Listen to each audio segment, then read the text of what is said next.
stolen any sacred relics recently? Very funny, Walter. You know Constellation's been keeping you busy. I wasn't born yesterday, you know. I bet you have your eye on something. Well, Okay, fine. I had heard that Luna's tooth may still exist. I was trying to find out if there's any truth to it. let me know how it turns out.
You've got something for me?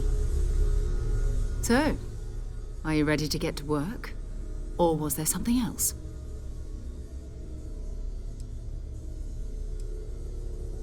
We're explorers.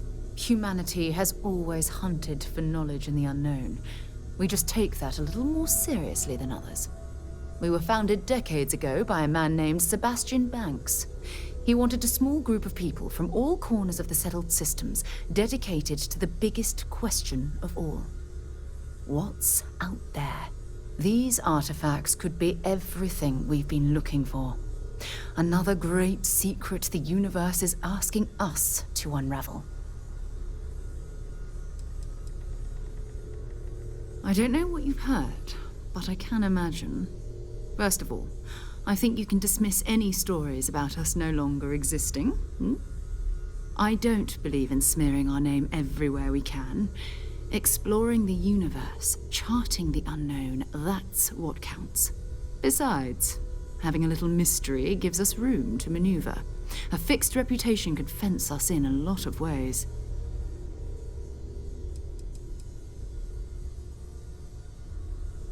Not much, but you've seen them for yourself. It doesn't take a lot to realize we're dealing with something extraordinary. Just what that is, we'll have to figure out. It's what we do. It's what we do. I understand. You've been through a lot. Just let me know when.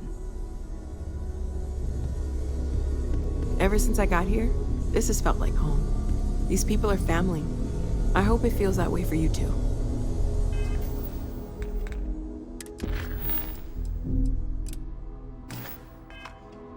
Hope you've got your pen at the ready, Walter. That was intense, wasn't it? The artifacts, I mean. Sorry, this must all be a little overwhelming for you right now. I guess a lot overwhelming, now that I think about it. I'm Noelle. It's really nice to meet you. And thank you for bringing the artifact to us. You don't fool me for a moment, Walter. Well, Constellation's been around forever, more than 50 years now. But we only became aware of the artifacts recently. Barrett discovered the first one about 2 years ago, right under our noses. And he was the one who got this all in motion.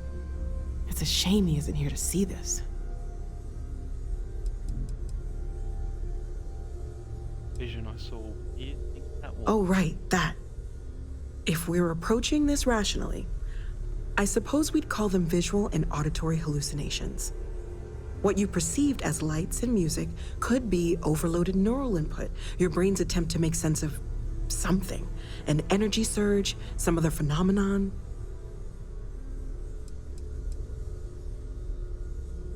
Barrett saw something too. He did. At the time, well, it's Barrett. We weren't sure if he was kidding around. Clearly, he wasn't. Clearly. Whatever I saw and heard, it wasn't coming from me. Unfortunately, that's what a lot of people report in these situations. I'm not saying you didn't really see anything, just that it's really hard to determine after the fact. It's okay. Now that this has happened to both you and Barrett, we can know to maybe expect it in the future. Be a little more prepared. We're all in this together now, right?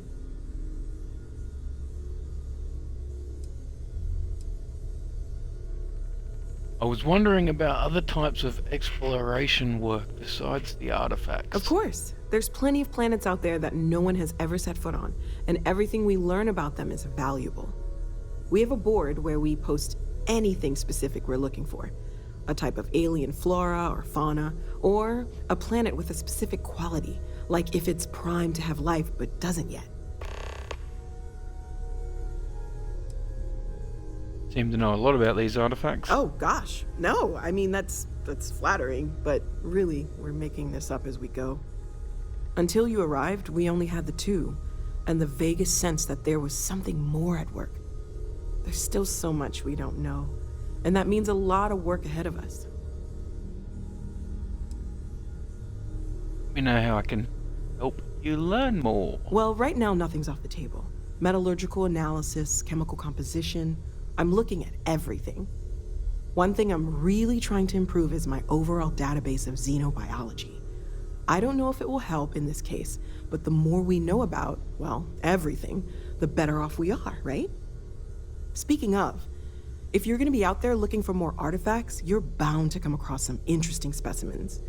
Anything organic, I'd be happy to take it off your hands.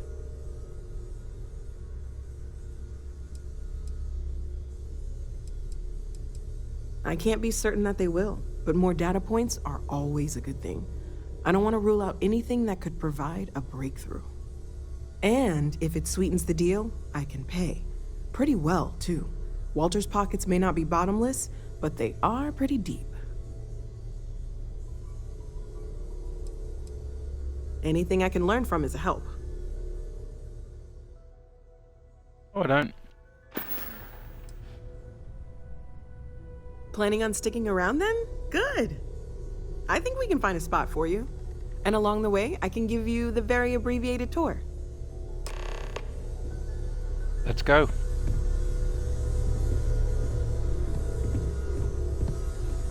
I trust you're still satisfied with your choice to join Constellation, Noelle? It's a dream come true, Sarah. You know that. You've been an invaluable asset to the group, Noelle. Just wanted to make sure you didn't regret it. There are days that are tough, sure. But if I weren't here, I wouldn't even know about all the incredible things we're discovering.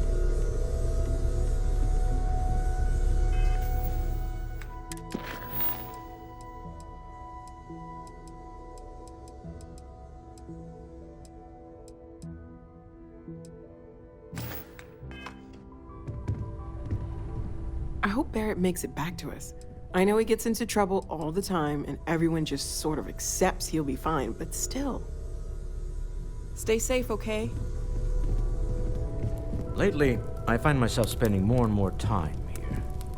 Business has appealed to me, but this is exciting.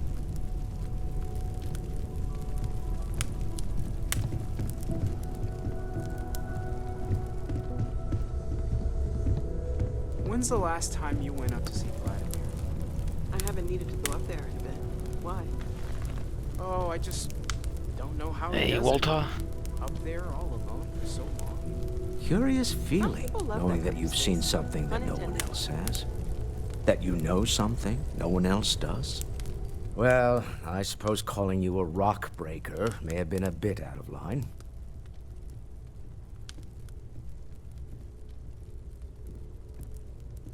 Still doesn't excuse it. My frustrations lie more with Barrett. Not the first time his shenanigans have jeopardized one of our ventures. Not fair of me to take it out on you, especially since it would seem he made the right call this time. So, let's start over, shall we? Walter Stroud, CEO of Stroud Eklund, member of Constellation, and oft-times grumpy old man. Welcome aboard.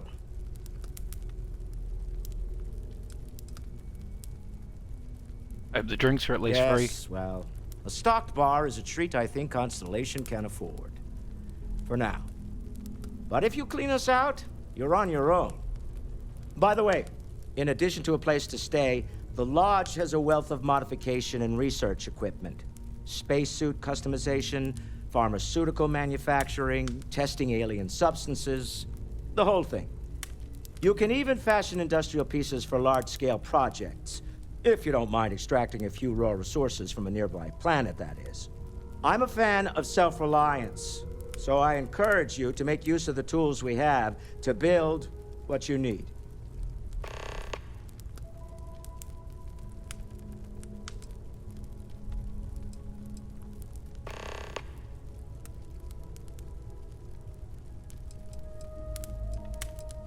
Kind of company is Stroud Eklund.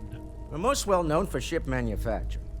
No expense spared. If you want the best and can afford it, you choose Stroud Eklund. Unfortunately, our success means you'll sometimes see Stroud Eklund ship modules on less than reputable vessels. They covet them. The bastards. I've tried to convince the United Colonies we can help in that regard, but they're married to Deimos Star Yards, and those old salts are stuck in the glory days. Do you think the vision I had means anything? Up until very recently, I'd likely have dismissed it as, I don't know, hallucinations. But now, I'm not sure what to think. I don't suppose you have a history of this sort of thing, do you?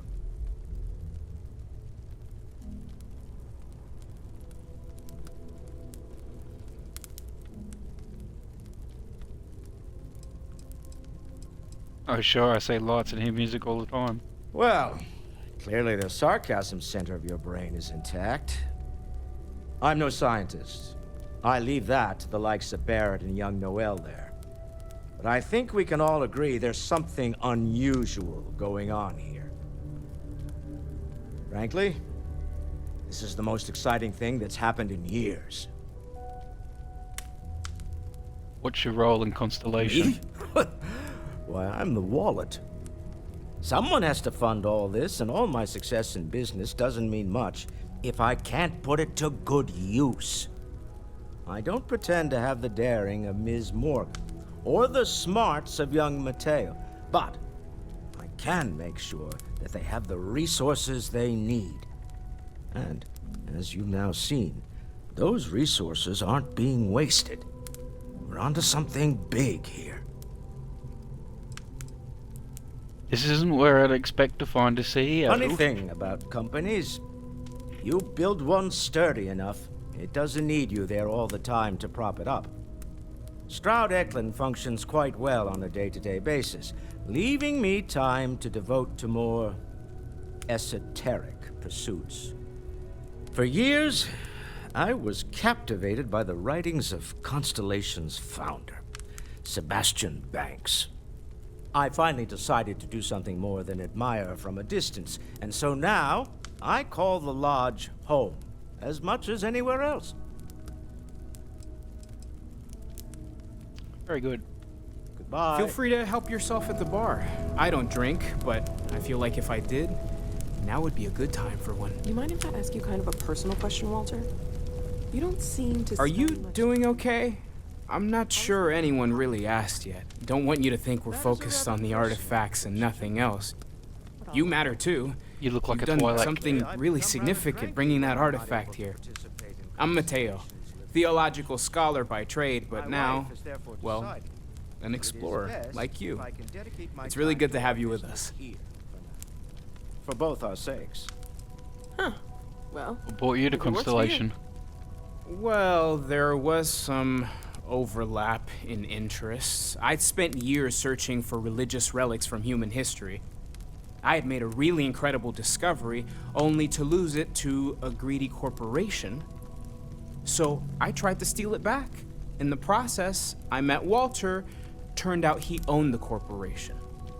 After a long talk, we realized we had a lot in common, and I was invited to join Constellation. What do you make of the vision I saw? I'm not gonna lie, I really wish I could have seen this for myself. It's hard to judge otherwise. Both you and Barrett saw something. I don't think that's a coincidence. Did it feel like it was trying to tell you something? I don't want to necessarily use the words divine revelation, but you know, if the label fits.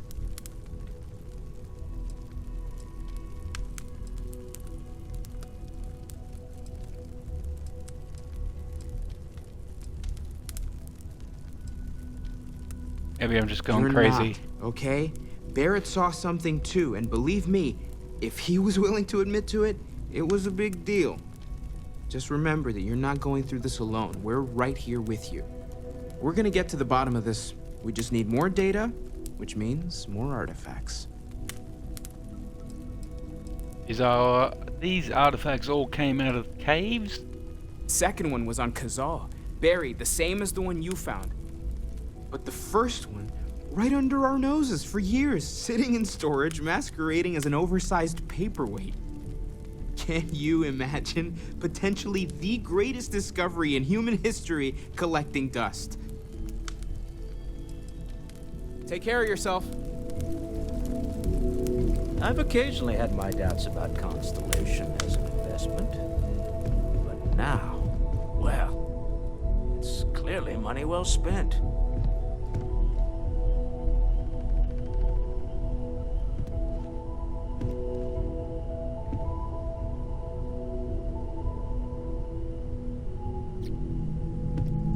All right. as much as I love uncovering new questions, I wouldn't mind a few answers now and then.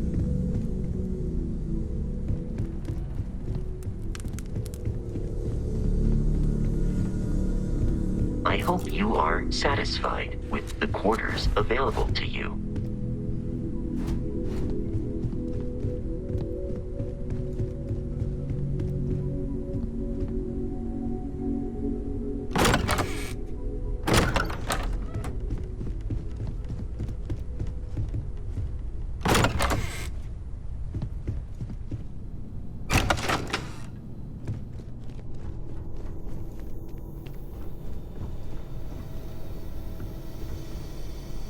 Spacesuit, industrial.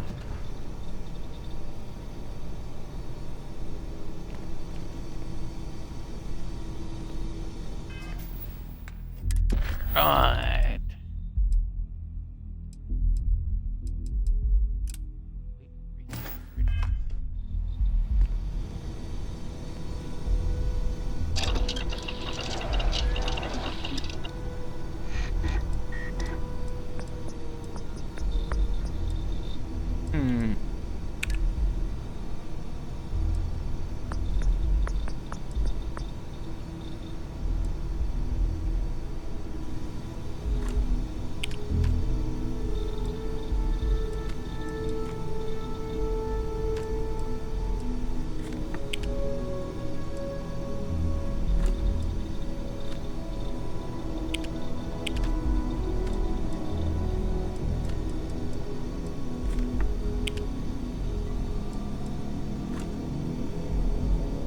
tungsten.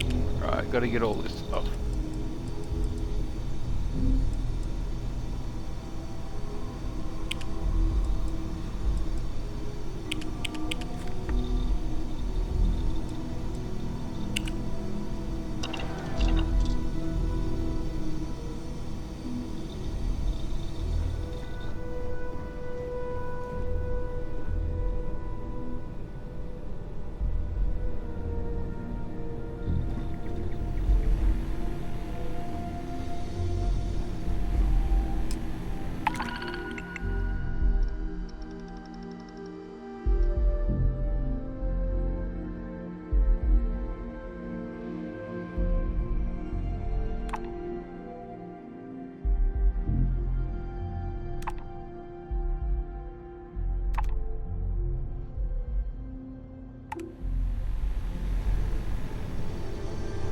What else we got cooking?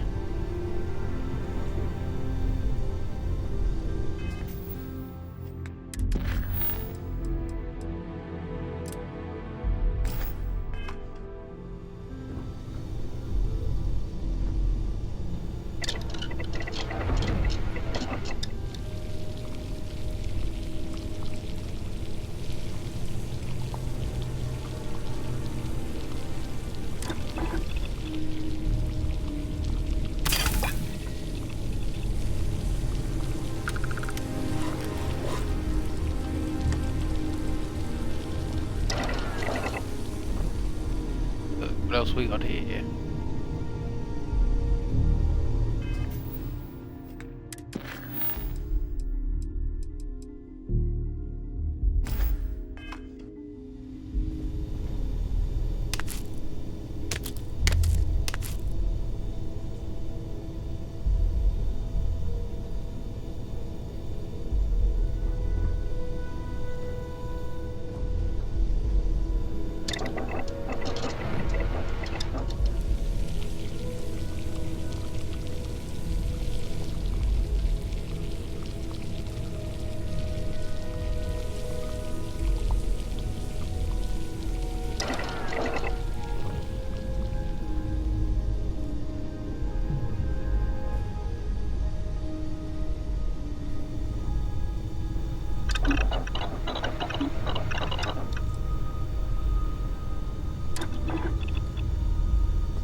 Right, was that it?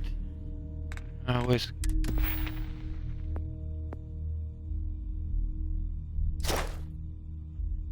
Five. Alright.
The industrial workbench allows you to create basic manufactured components which can be used for building structures via outposts, crafting mods for your weapons and equipment. Raw resources used for manufactured components can be acquired from planets and moons by starting an outpost and setting up resource extractors. More advanced manufactured components can be created from fabricators at an outpost. Sure.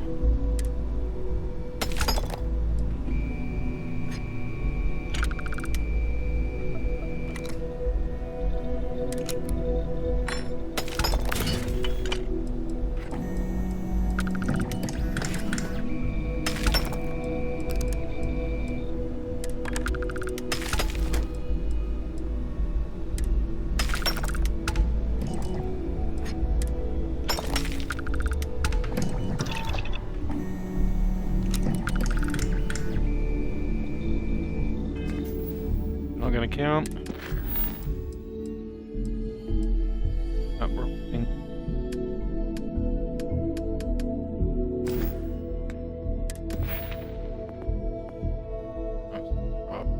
Eat, food, drink, drugs.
Okay.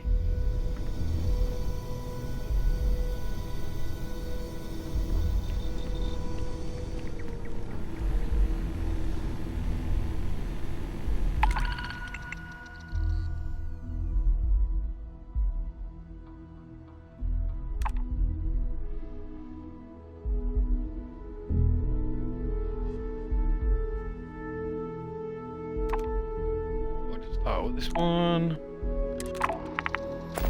Mission to locate a planet trait is most challenging survey mission. You'll need to search an entire solar system for a planet that has the target trait. Wow. Locate planets in that target system that have traits. This is indicated at the bottom of the planet's info card on the star map. Unsurveyed planets will have unknown traits. Can I do them all?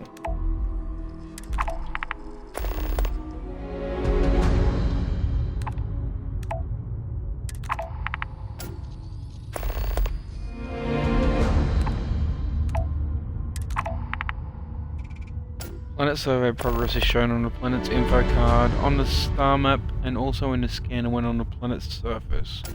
For planets without life, scanning a planet from orbit may be enough to complete the survey, but most planets require you to land and explore more thoroughly. Alright.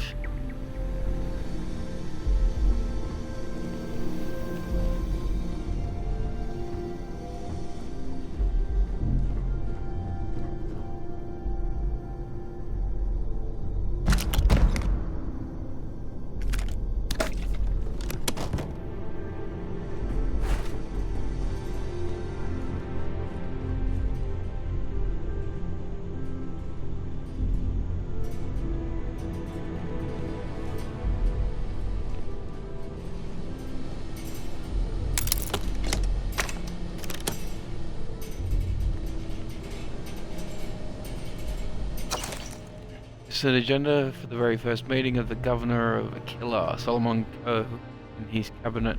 The list itself is purely of topics, so what was discussed and decided is unknown. It includes topics such as trade with Geolia, Ashta, investigation, plan celebration.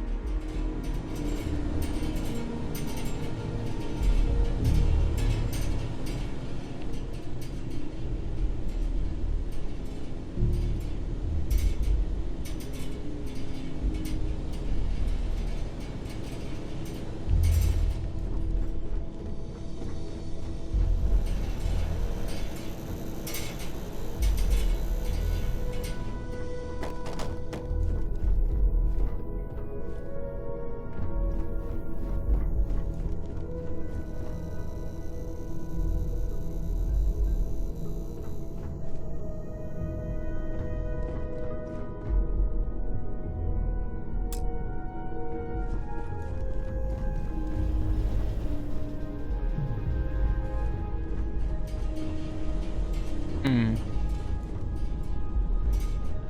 don't want to go out to the well.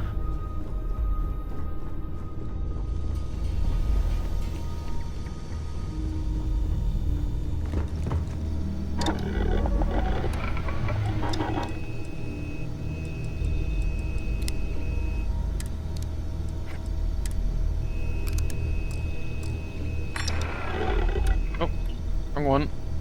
Get back in there.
Yeah, nothing. Right.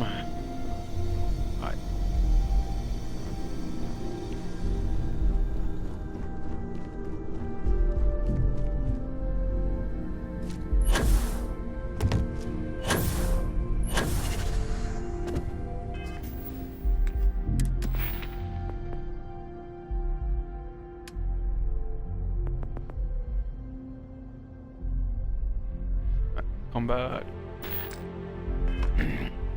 And what's up here?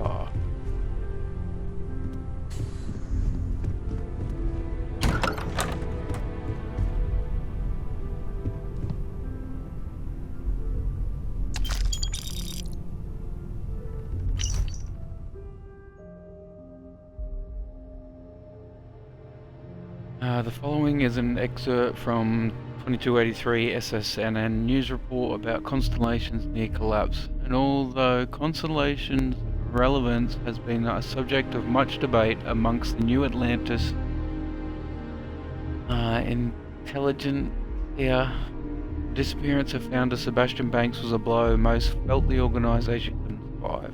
In fact, Constellation's disbanding seemed imminent until members Chloe Bale changed her vote in the 11th hour, thus ensuring the group's continued operation, at least for the time being, as well as her unexpected appointment to the position of chair.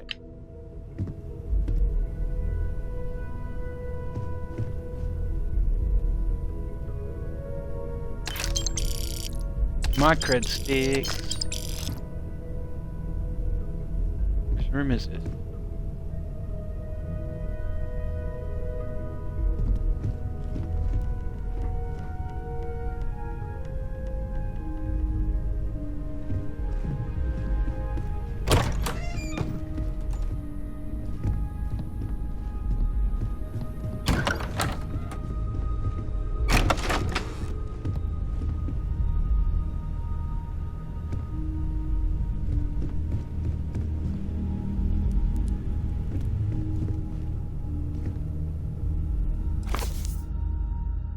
Seems just like yesterday I was pulled into this exciting new organisation, Constellation. We would push the boundaries of human knowledge and experience by exploring farther into space than anyone had before. We're all into the Starfield. God, I was so young. We all were. But it was the youngest of us all. But I was the youngest of us all.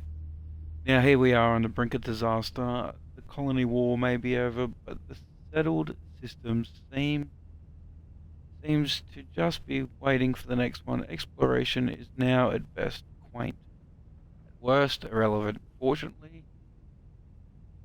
it was no small feat. I've managed to put together a list of potential new members. They are Irvin Medini, young biologist and physician from the Free Start Collective. Barrett, promising young physicist from the UC, a colourful character to say the least. Alice Campbell, woman of action and pilot, claims to have flown every type of ship at least once. Russell Luther, astronomer and former Free Star Collective military, argumented by effect. Vasola Chan, philosopher, historian, specialises in humanity's early days of space exploration. Gentile Min, dedicated to finding truth among the stars. Neon Hitman rumours are troubling. With any luck, this new blood will be just what Constellation needs to keep going, maybe, hopefully. From the personal diary of Aya Osama Amasa.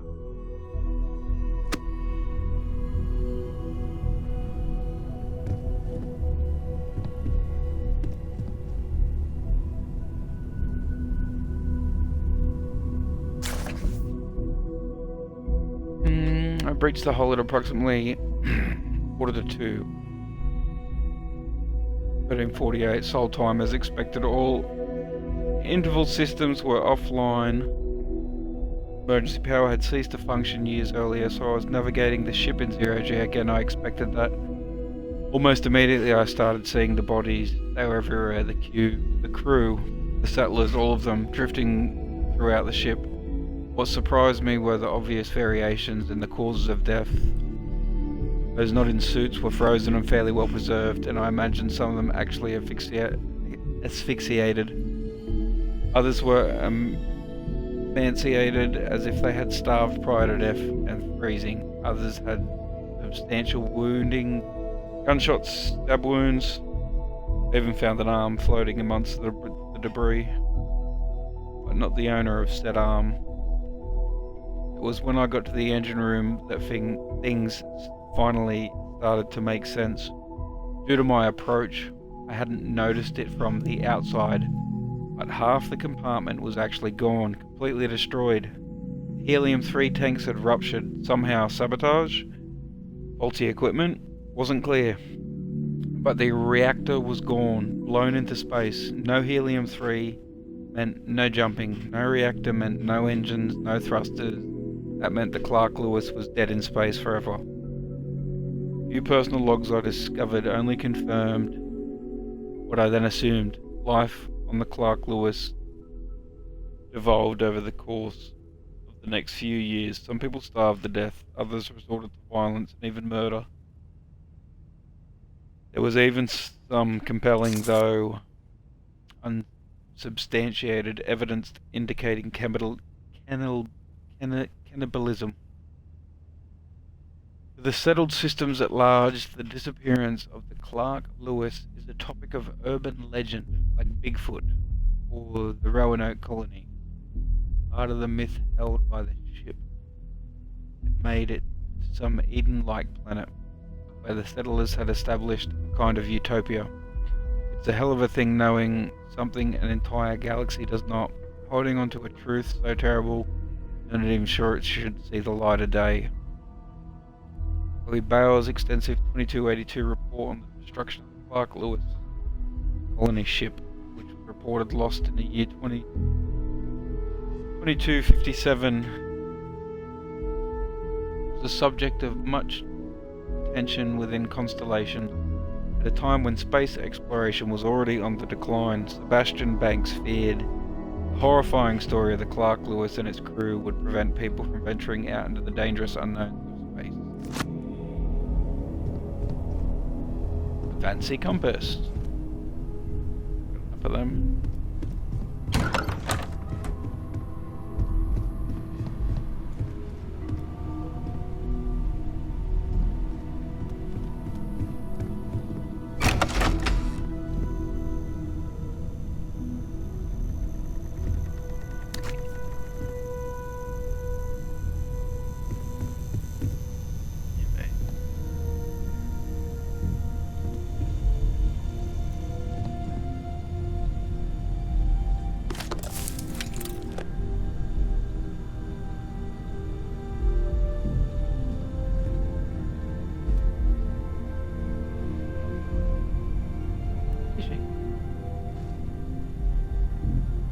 Fishy, fishy.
How much is that? Old Earth baseball.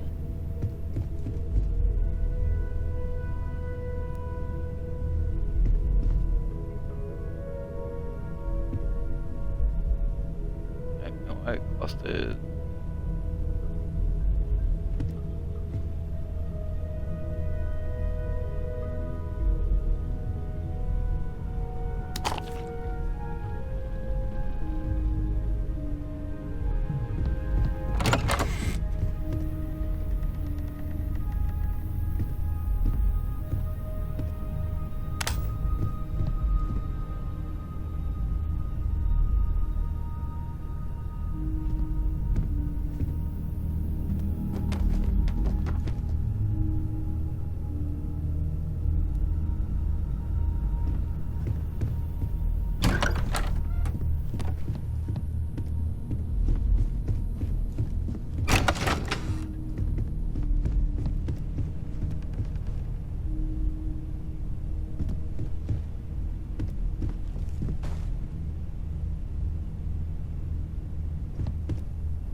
Sir Livingston's second journal.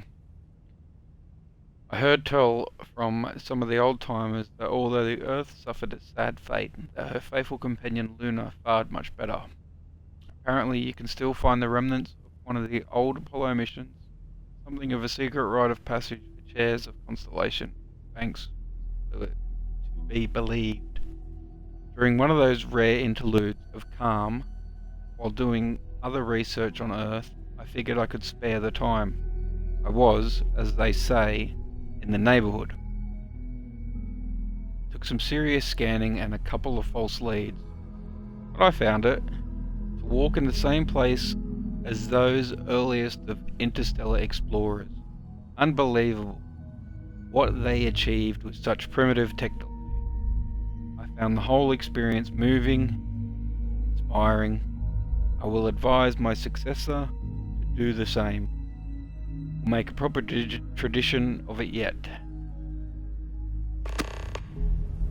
Visit Apollo landmark on Luna. Like we're going to the moon.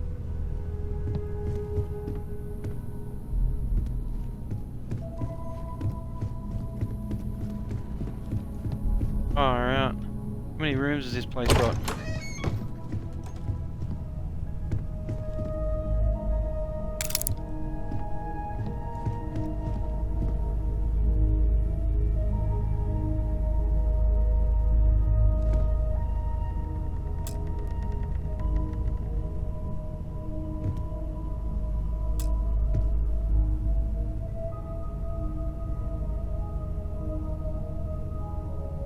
Bad people, bad jokes on. Knock knock. Who's there? Varun, Varun who? Varun, Varun. Listen to that engine. An alien spider beast walks into a bar in Aquila City. Bartender asks, "What's your poison?" Why did the Crimson Fleet pirate go to an enhanced clinic? He wanted more booty. Knock knock. Who's there? Neon, Neon who? You put one knee on the floor to genuflect, two knees to kneel.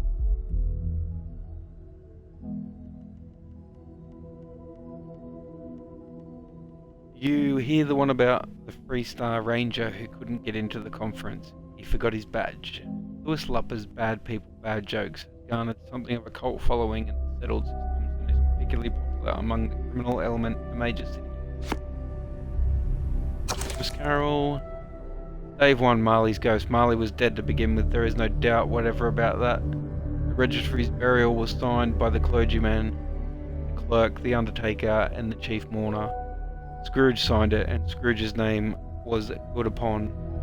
Changed for anything he chose to put his hands to. Old Marley was as dead as a doornail. Crimson Cabin, 2301 finally saw the release of Crimson Cavern, Paul Lamont's long-awaited sequel to the hit novel The Fruit Seller. Like his previous works, it sold in the millions throughout the settled systems. Freedom, savoury, delicious freedom. The hag smiled as she peered up at the open trapdoor. She slithered rather than climbed her way up the narrow, rickety staircase. In seconds, she emerged from the fruit cellar into the cabin proper. Someone, some unknown ally to the dark, had broken the arcane seal that had been put in place years before. Sunlight, glaring and harsh, poured in through the open front door. And now, hissed the hag, I will leave this cabin behind and visit my beloved Vermont once more.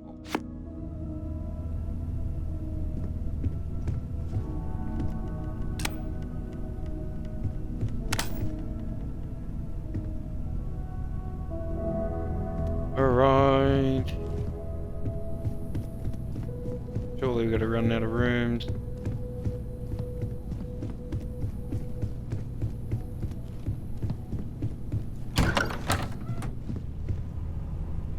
Oh, so this is my bed? Not owned by anyone?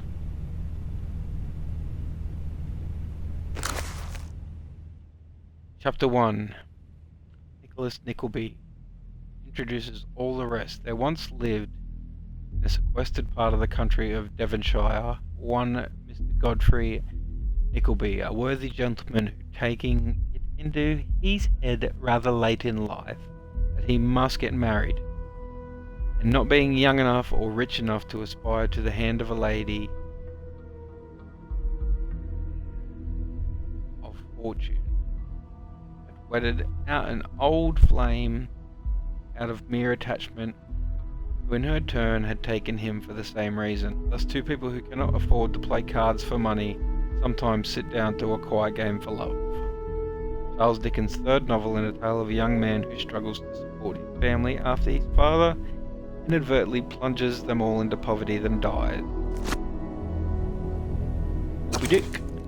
Or me Ishmael some years ago. Never mind how long precisely. Having little or no money in my purse, and nothing particular to interest me on shore, I thought I would sail about a little and see the watery part of the world. And so continues Melville's classic tale of revenge and obsession, for a total of 341 pages.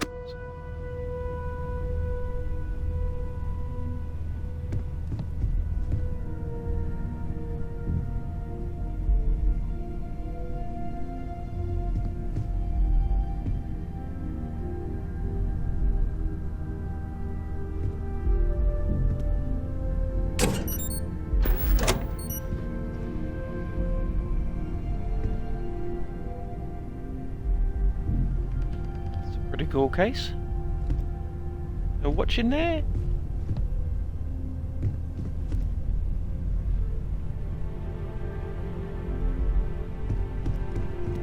Right.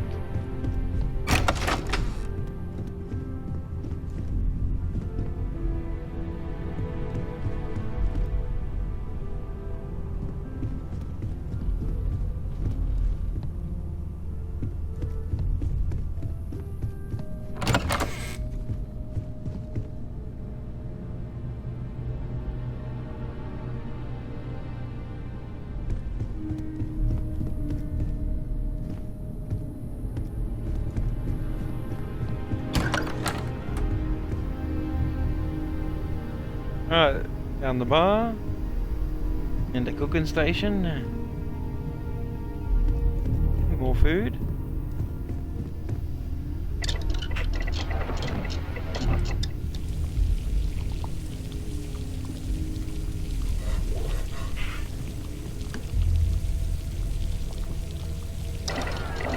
It's bread.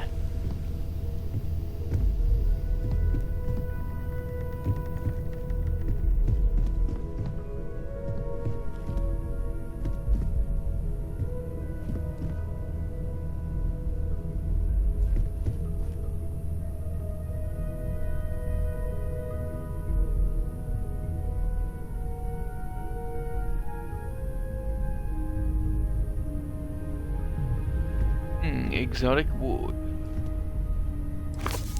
Different to erotic wood. Livingstone's appointment to the role of Constellation's chair was controversial, to say the least, as he eagerly bore his way into the position. Nevertheless, Banks' contributions to the organisation were substantial, as evidenced by this excerpt from his personal journal. In time, the others will come to accept me as chair, I'm sure. Until then, I remain committed to improving this organisation to the best of my abilities. And if those improvements rely even more on my already considerable monetary contributions, then so be it. I agreed we needed a robot, but disagreed with the purchase of a newer Model A lunar robotics. Is this shadow of what it once was? Instead, I managed to procure an original Model A, manufactured on the moon, bought him for a song, found him rusting in some junk heap in our killer city. I'm having him refurbished as I write this, and in a couple of days he'll be as good as new. I've decided to name him Vasco, and like his namesake, I imagine he'll be as flawed as he is effective. My next step is renovating the lodge. Sebastian Banks has the good sense to name the building appropriately, but it's time to inject a bit of old world grandeur. If we are to be the gatekeepers of art, science, culture, and exploration, our headquarters must express that. It's time I called in some favours and searched in those hidden corners of the settled systems to procure the things that would truly make this place come alive. There are some treasures from old Earth that are desperately need an appropriate home.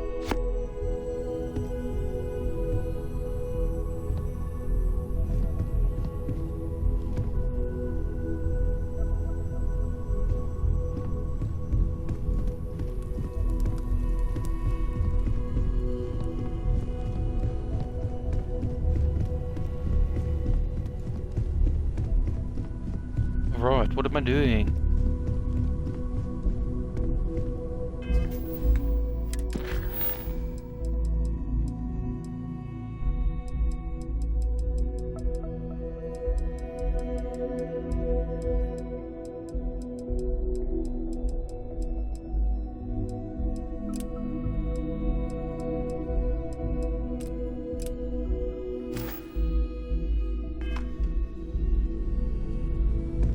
I am at your service, Captain.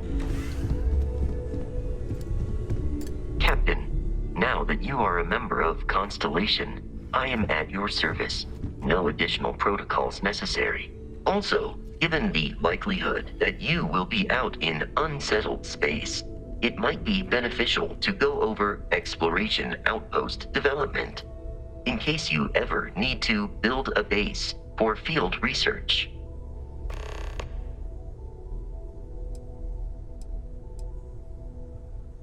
How long have you been a part of Constellation?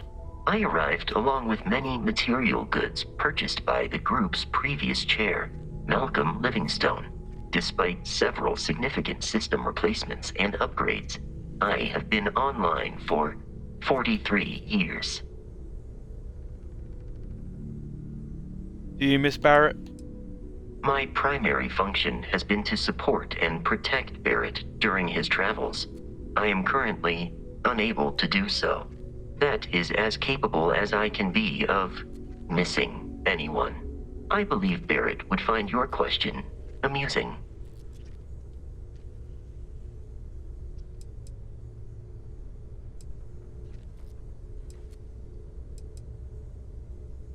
Now your job is to support and protect As me. per Protocol Indigo, which Barrett invoked on Vectera, your identity has been successfully added to the list of humans considered essential and/or valuable. There is no cause for concern, Captain.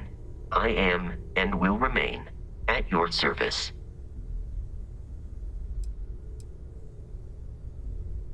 Captain Cornelius, I will proceed to my assigned post.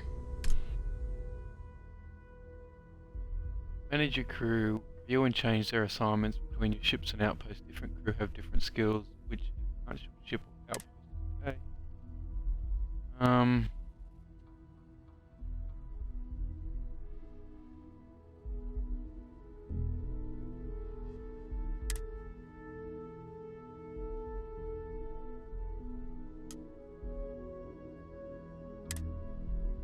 Yep.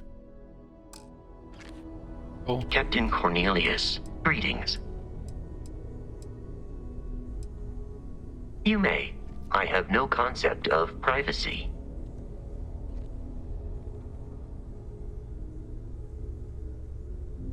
I'd like to know more about what makes you tick. I will answer your questions truthfully. Unlike you, I am incapable of lying. How much do you know about humans? Constellation has seen to it that I possess a near encyclopedic knowledge of human history, art, culture, and science. May I answer a question for you? Do you speak every human language? I have been programmed to comprehend all modern and ancient human languages. The only exception is body language. My body is crafted from reinforced metal and therefore incompatible with such forms of expression. What was the greatest invention in human history? Logically, I believe the correct answer to be the airplane, followed shortly by the computer. Humans could not have become a spacefaring species without them. Illogically speaking, I am inclined to believe that books were your greatest invention. I have spent a good deal of time processing works of science fiction. They make good case studies in how your species could have made a mess of its entry into the stars in different ways than you did in reality. Do you know any human jokes? I am looking at one. I hope that was a suitable response. Constellation did not equip me with a sense of humor. I have done my best to mimic Barrett's. Good one. What kind of human music do you like? This is a difficult question to parse. I do not experience enjoyment. However, I find that the music of ancient Japan has a pleasantly mathematical sound. The same is true of the works of European composers from the Baroque period. I have dedicated significant time to processing these compositions and understanding their structure. Understood. How did you become part of Constellation? Constellation recovered me from an abandoned lunar robotics factory on Earth's moon, where I was manufactured. I am told I was in quite a state of disrepair. Barrett elected to refurbish me after the discovery. Since then, I have been reprogrammed to be useful to Constellation. Can't tell a lie. Well, telling the truth. It's a good thing they were able to fix you. Constellation is an exceptionally driven and intelligent group of humans. I would expect nothing less of them. My programming dictates that I must answer any question. Do you enjoy working with Constellation? That is a difficult question to parse. I do not experience human emotions such as enjoyment. However, I have been kept busy since Constellation acquired me. That satisfies my directive to be as helpful as possible for the duration of my existence.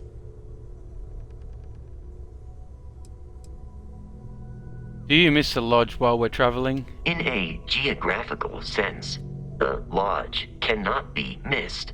It is easily accessible from the New Atlantis spaceport. But I presume that you are using miss in this context to mean long for. In which case, my answer is no. I long for nothing.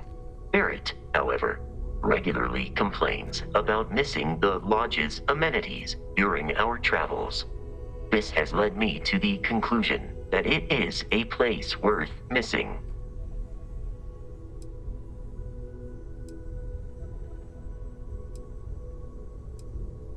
Yeah, that sounds like something Barrett would It say. would seem that spending an extended period of time in Barrett's company has resulted in an improved ability to calculate his speech patterns. Perhaps someday I will also be capable of emulating yours. Let's talk about something else. I will endeavor to provide a satisfactory answer.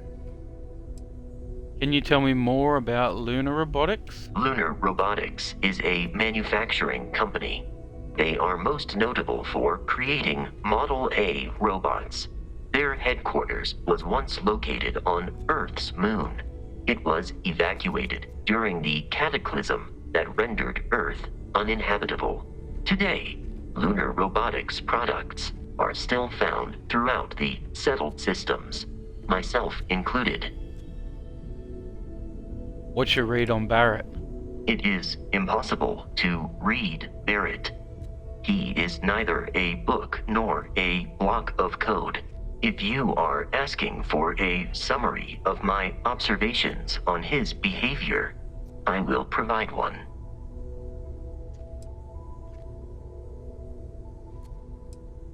He does seem like quite the character. Based on my understanding of Barrett, I believe he would be flattered by that assessment. I don't have... Oh, I do. How does traveling with me compare to traveling with I Barrett? find you to be a more measured and logical captain than Barrett. It would be quite difficult for another human to be more reckless than him. My likelihood of expiration due to corporeal destruction has been significantly reduced since coming aboard your ship. You should consider this a success. Yeah, no more questions. I am relieved that your curiosity has been satisfied.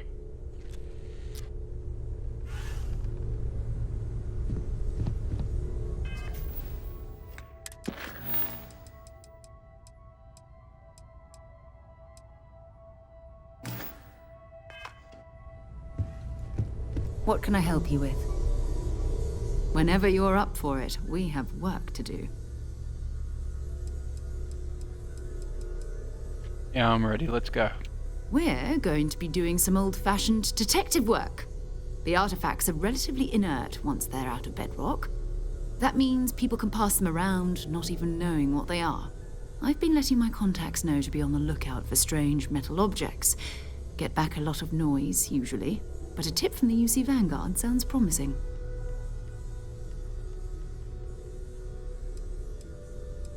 The UC Vanguard? A volunteer force that helps defend the edges of United Colonies space. They're always looking for recruits. Lots of retired veterans and dangerous professionals mixed in with part-timers who barely have a laser cannon welded to a hull. My contact is in the recruiting office, so he hears a lot about what the volunteers are up to. Other people have artifacts? We have to assume that we're not the only ones to have stumbled into this mystery.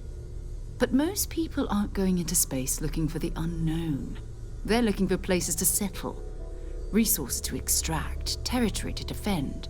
An odd-looking rock or a single strange hunk of metal wouldn't mean much to them. That's why Constellation exists, in a way, to put pieces like this together.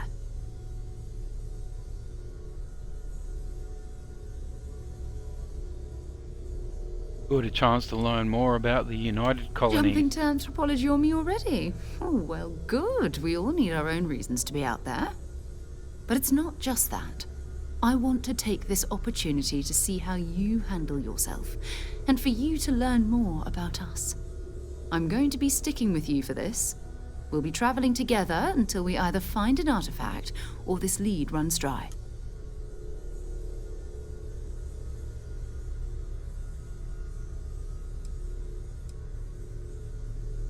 What do I get out of this anyway? Constellation have a salary? You mean besides the ship, the robot, and a place to stay all rent-free? We do have some funds we can disperse from time to time. Not to mention, I think we can get you a proper suit. We're explorers. We keep a lot of equipment on hand for that purpose. So the more you work with us, the more we can share what we have. We'll need to head to Get that Mast. artifact. Check in with the Vanguard recruiting office where my contact works.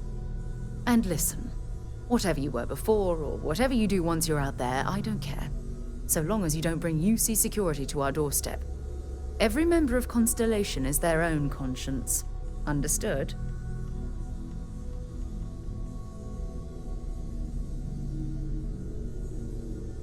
Understood. Good. Let's take a little stroll through New Atlantis, shall we?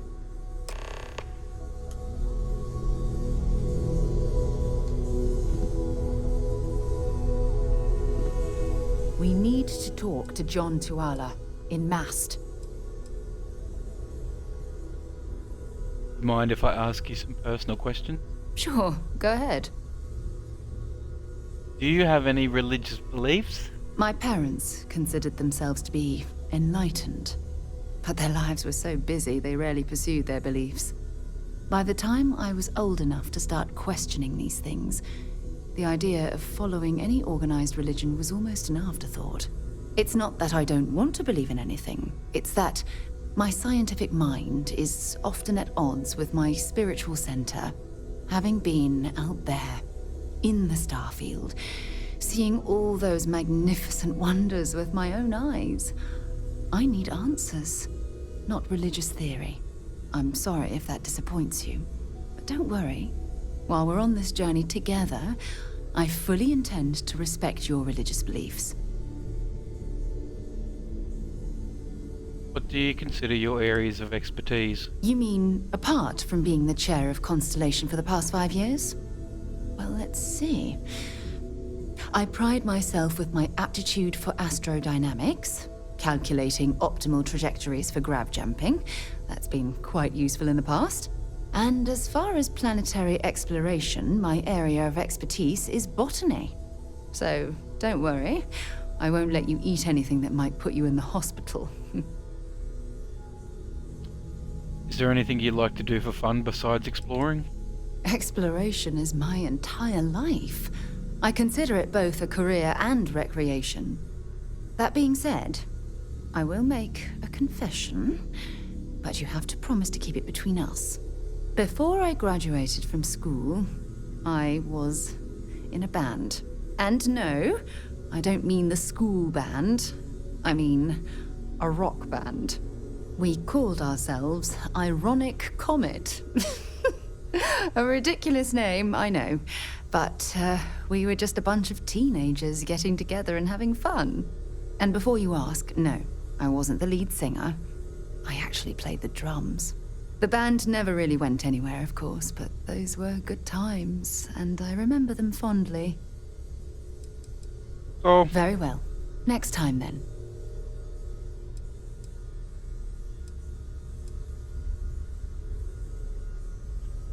how did you know there was an artifact on Vectera? You can thank Barrett for that, if he's still around to thank when this is all said and done. Honestly, he took this seriously before any of us. It was at his urging that we started doing deep space scans. I will admit, it was something of a shock to see Barrett taking anything seriously.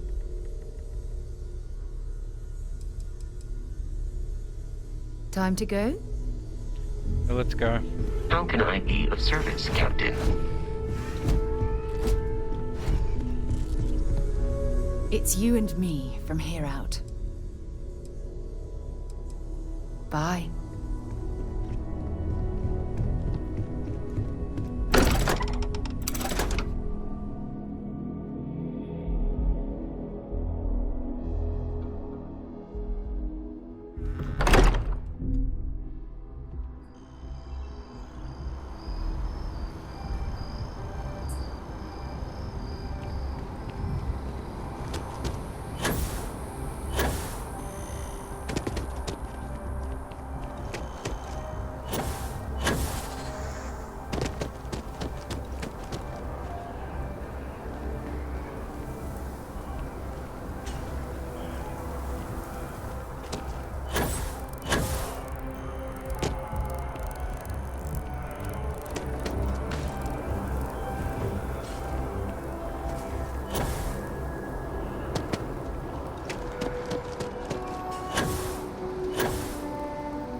Hello, Captain.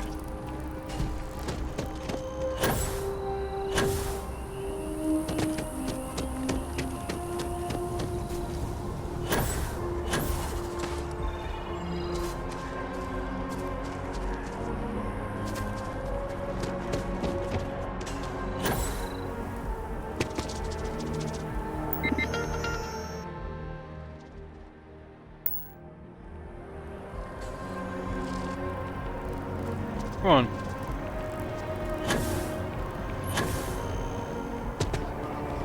Be surprised that the contents came damaged. They say. We have an appointment. We're seeing the doctor. That's it.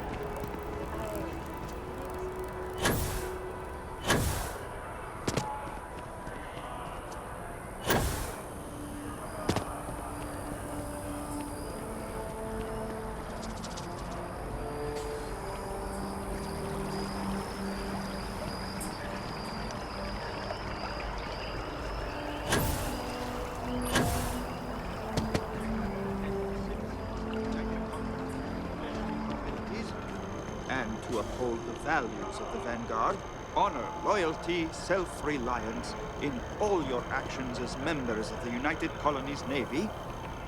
I do. Then I'm proud to welcome you to the Vanguard. Now, you all have your assignments. Get out there and show them what the UC's made of. Supra et Ultra.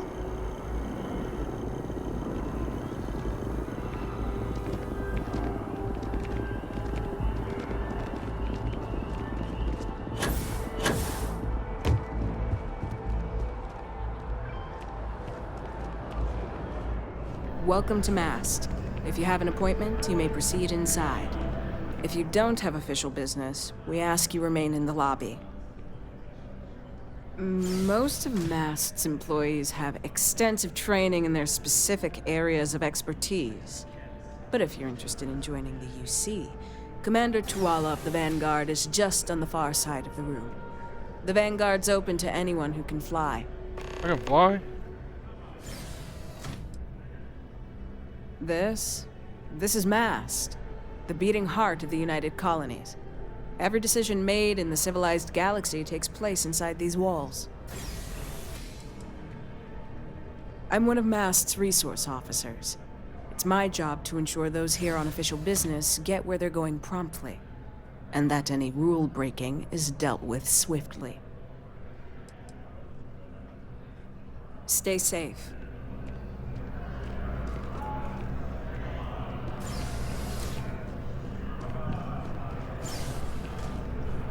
Sarah. Good to see you. Who's your friend? Hopefully Constellation's newest member. Thought I'd run through some legwork together. Another space explorer. Hey, you ever think of joining up with the Vanguard? Help the United Colonies, earn some credits, even get your UC citizenship?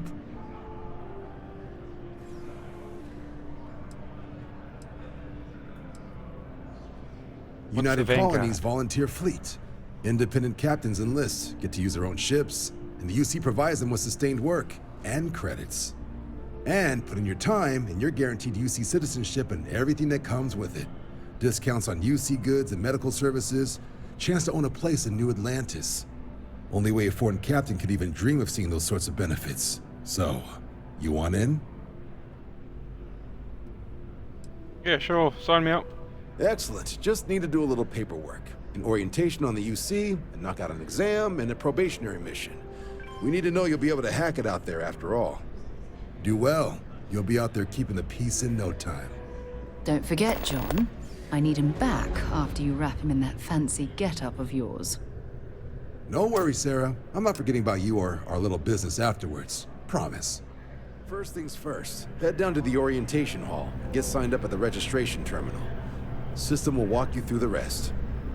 Oh, and if you got a bounty, well, you're gonna have to make things right with the UC before we'll let you join. But if you've got any questions, I can get you sorted. Have some questions?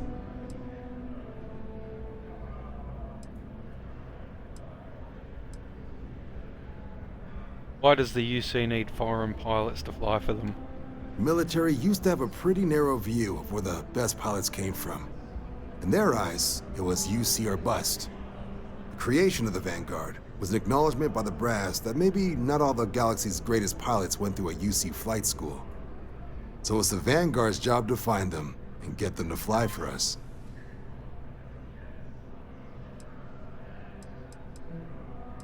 This building is called Mast, right? What kind of a name is that? MAST is short for Military, Administrative, and Scientific Triumvirate.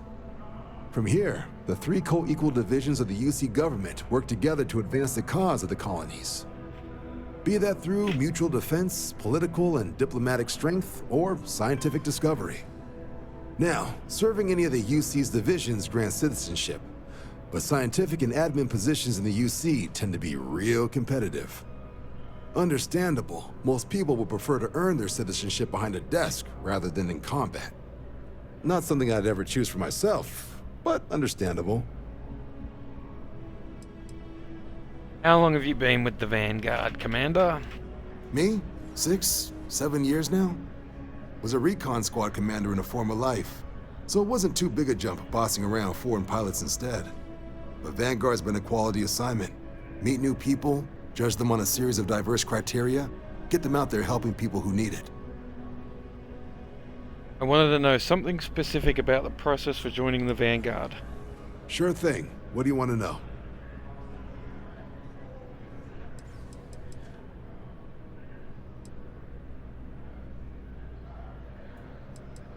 Where do I go to register again? Just hop into the elevator. You want the button for Vanguard Orientation Hall.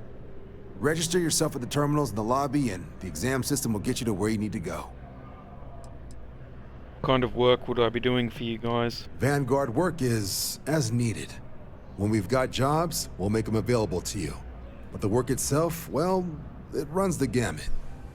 Sometimes you might be hunting down hostile ships on behalf of the UC Navy, or you might be called up to help the Science Division clean up some invasive species. Hell, we've even been asked to help take on the occasional terramorph. And sometimes we just need cargo support. Not every job's glamorous. The Vanguard only gets called in for the ones where there's a chance of seeing action. Wherever the UC needs us, the Vanguard is there. Can you tell me about the exam and this probationary mission? For the exam, we'll be putting you through a combat flight simulation. Let us see your piloting skills, evaluate how you behave under pressure, all without any risk of you inadvertently getting blown out an airlock. For the probationary mission, though, we'll be sending you out on a job all on your own. The specifics of the mission vary by what's available at the time, but we're not about to ask you to storm a Crimson Fleet base or whatever. At least, not on Mission 1. More likely, you'll be making a drop-off to some UC citizens in an area that's outside normal naval patrols.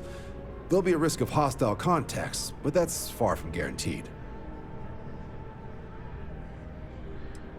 Alright. I'll keep an eye out for your results.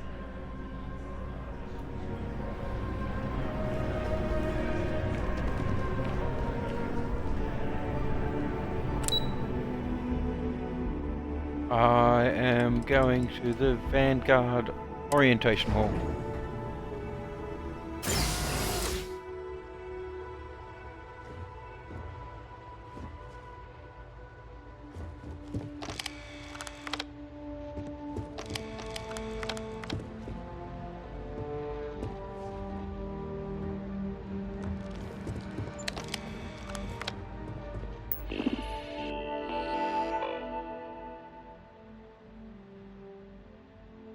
To register for your examination, please select Enlistment Agreement. Any outstanding UC bounty must be paid before proceeding.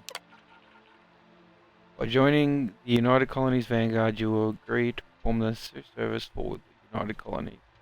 Place you in serious danger resulting in harm to your craft or yourself, up to and including death. Yeah, I agree.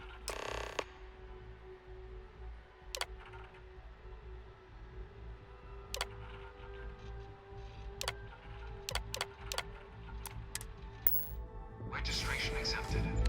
You may now proceed through the historical displays in the orientation hall, or continue on to the examination. Grew up in Neon, so I get big cities. But one clean enough to eat off the pavement? That's new.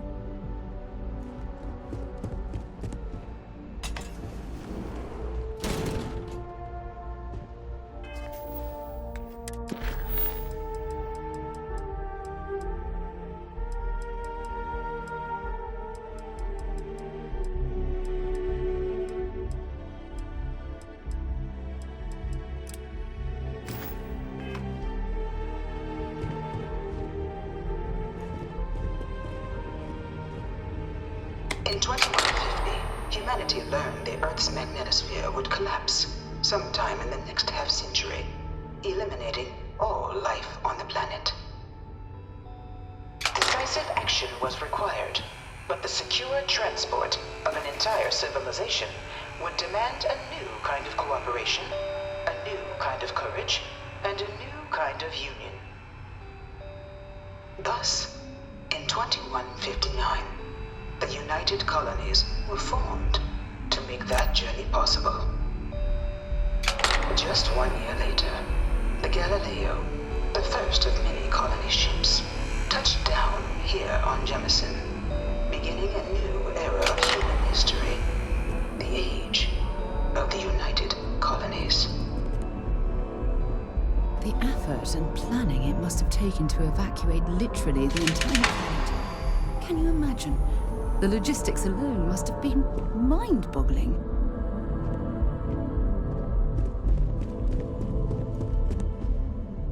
From their foundation, the United Colonies strove to provide all their citizens with opportunity, security, and peace.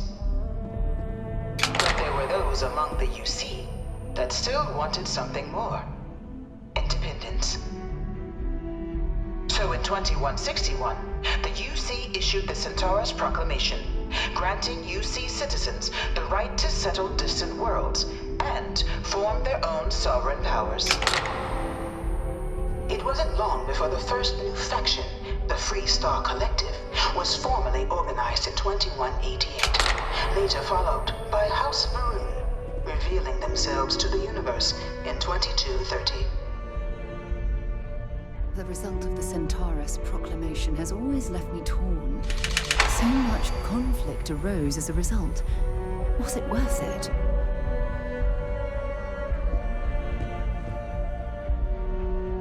It was only in 2230 that the faction known as House Varoon first made contact with the rest of the settled systems. Founded by the passengers of a colony ship that had left New Atlantis and disappeared 4 decades earlier, House Varoon was a faction unlike any other. A theocracy dedicated wholly to the beliefs of its isolationist founder, Janan Varoon. House Varoon initially made overtures of peace towards the rest of the settled systems. They claimed their only intention was to spread the word of their god, the Great Serpent. But none could have guessed that this worship might take the form of a bloody war, the Serpent's Crusade.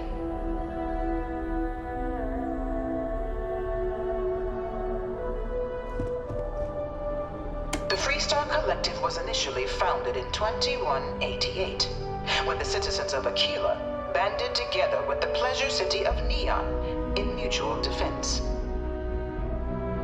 But in 2194, after the deployment of a UC medical star station in orbit around their world, the citizens of Narion also requested to join the collective. The resulting rise in tensions between the Freestar Collective and UC culminated in the settled system's first intergalactic conflict, the Narion War. Despite a decisive victory by the UC, the colonies permitted the citizens of Narion to join the collective, forming the basis for the fiercely independent union that persists to this day.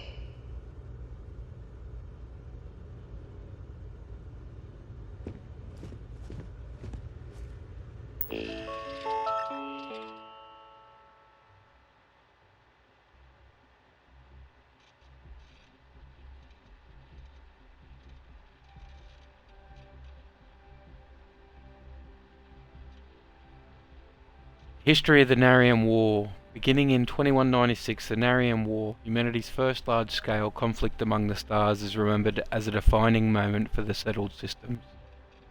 As the first major conflict to make extensive use of grav-jump-enabled ships, the Narian War was less defined by key space battles and more by an extended cat-and-mouse interplay between the two powers, as the well-armed and professional UC Navy tried again and again to pin down the piecemeal but savvy Free Star fleet. Unable to strike the killing blow, the UC resorted to ever more severe tactics to try and drive the collective to capitulate, but without success. In fact, after many long years of war with little to show for it, even the populace of the UC itself began to turn against the cause. Protests roiling even New Atlantis, citizenry demanding the war finally come to a humane close. So when at long last the final blow was struck, with the UC Navy finally cornering and obliterating the Free Star fleet in 2216, it was a hollow victory. It was from the resulting negotiations, the Treaty of Narion, that the settled systems as we know them today emerged both literally and figuratively. Despite winning the war, the UC found themselves in an unenviable position, painted as a brutal aggressor even in their home system.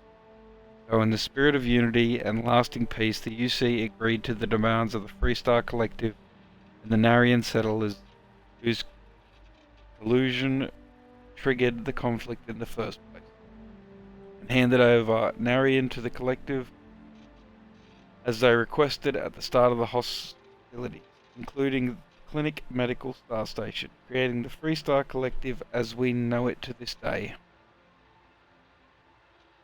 In return, the UC demanded two concessions. The first was payment for damages done in the form of mineral rights on multiple worlds across the galaxy. The second, more significant demand was that no great faction may ever colonize more than 3 systems. The UC would have Alpha Centauri, Sol, and Wolf, and the Freestar Collective, Cheyenne, Wally, Narian. Freestar Collective agreed to these terms, creating and codifying into law the settled systems as we know them today. The Treaty of Narian has since become the foundation of all contemporary political relations, and its only official violation the cause of the galaxy's greatest conflict, the Colony War. To learn more about the Colony War, please proceed to the Conflict Among the Stars mural.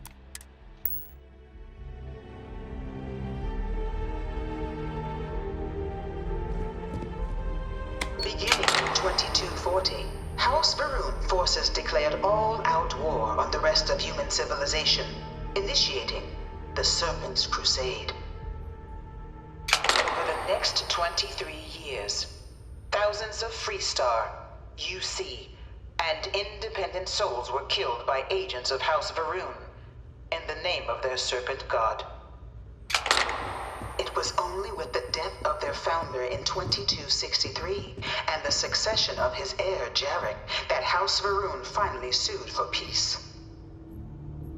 There remains, however, select members of House Varun who refuse to recognize the cessation of hostilities their leaders established. Even after House Varun's mysterious disappearance, these zealots remain a threat to all who encounter them. Their pacification, a goal of all space.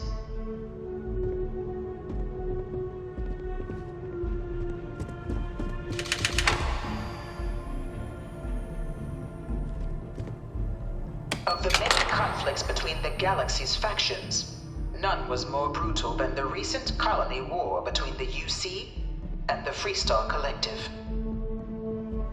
Set off by the unauthorized Freestar colonization of Vesta's Pride in 2308, a direct violation of the Narion Treaty, the colony war spread quickly across the galaxy. Both sides deployed every tool at their disposal. Armadas of warships, mechanized combat platforms, or mechs, even bioengineered alien creatures, the infamous UC xeno-weapons. It was only in 2311 at the Battle of Cheyenne that the scales finally tipped. The Freestar Collective, utilizing their civilian fleet as a human shield, successfully crippled the superior United Colonies Navy. After their shocking victory against the galaxy's greatest navy, the Freestar Collective offered terms of peace, which the colonies, out of an interest in staving off any further human costs, accepted. The galaxy has been rebuilding ever since. The Colony War was a horrible conflict that irreparably wounded the settled systems. There were times I felt that it would never end.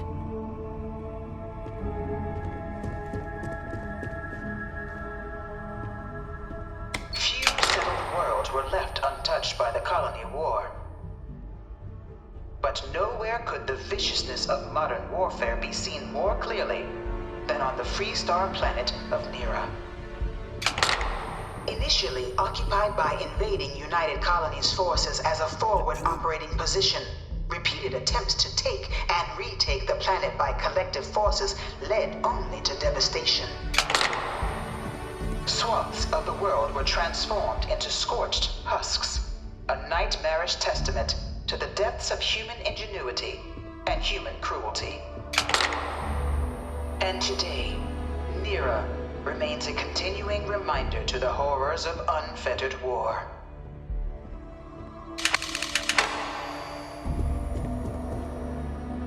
UC sank a lot of money into this place. They say it's to teach foreign pilots our history. I think it's more about telling history how they want it told.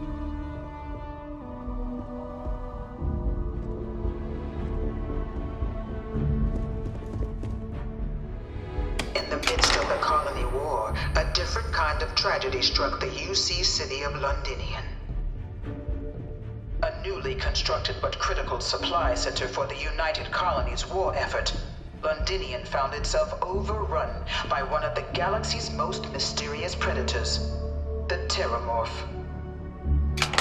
A rare but pervasive threat to all human-settled worlds, Terramorphs swept over the city, seemingly out of nowhere, on a scale never before seen in recorded history. Valiant efforts by the UC military slowed the onslaught, but the creatures proved unstoppable. Ultimately, the decision was made to destroy the Londinian spaceport, sealing off the city, the outbreak, and its citizenry from the galaxy at large. The tragedy of Londinian is mourned by the UC to this day.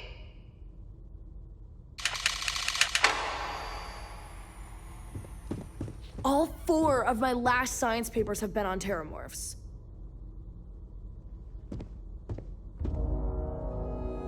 This thing's like an artist's rendition, right? No animal can be this ugly in real life.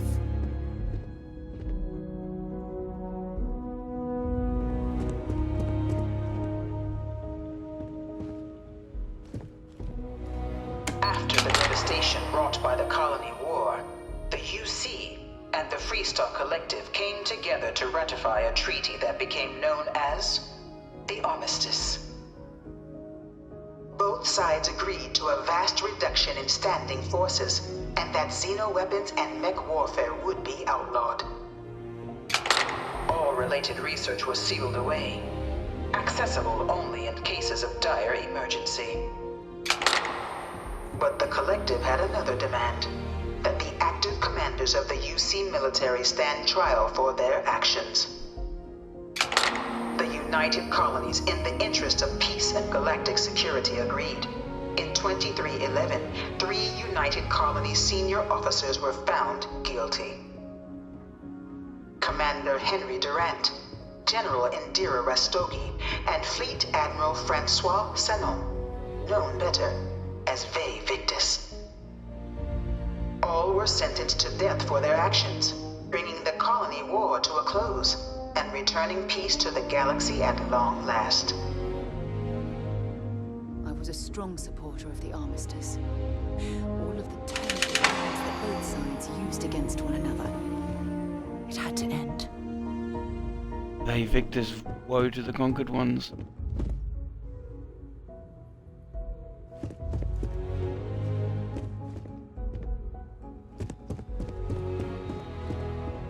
What?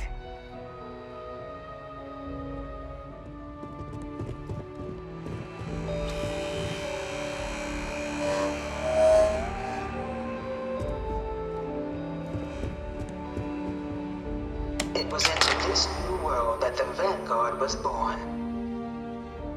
An official branch of the UC Navy, the Vanguard is the United Colonies Volunteer Fleet, serving a myriad of security, logistical, and reconnaissance roles.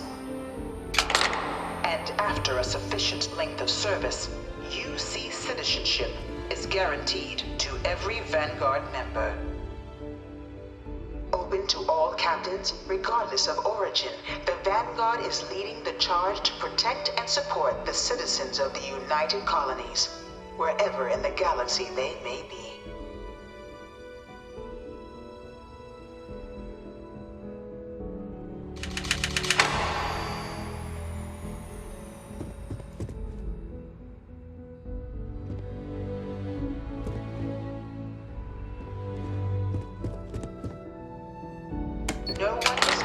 a United Colony citizen.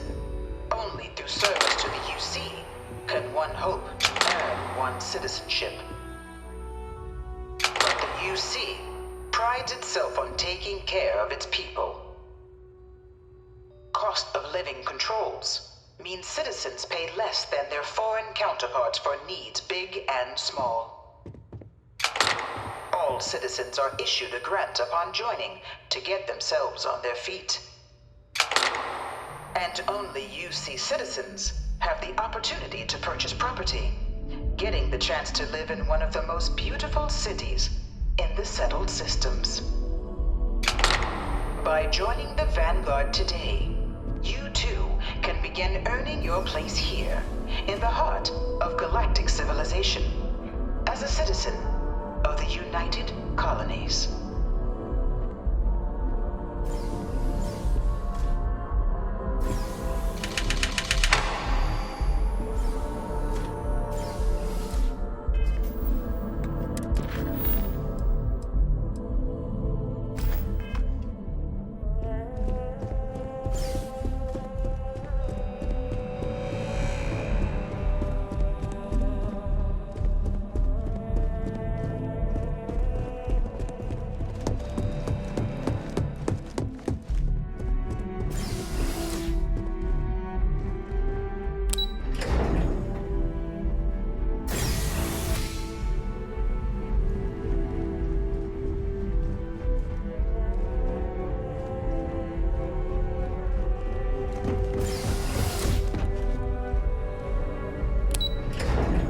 Did I miss something? What did I miss?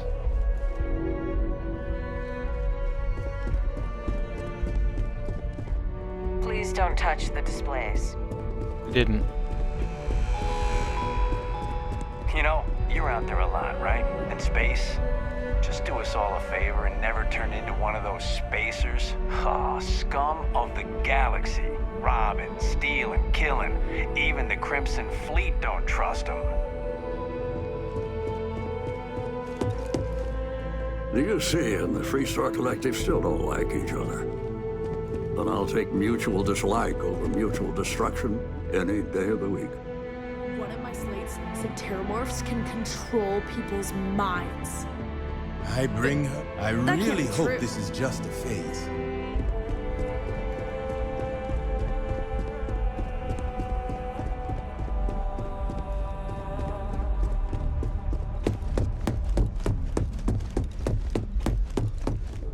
I'm not part of the tour. Move along.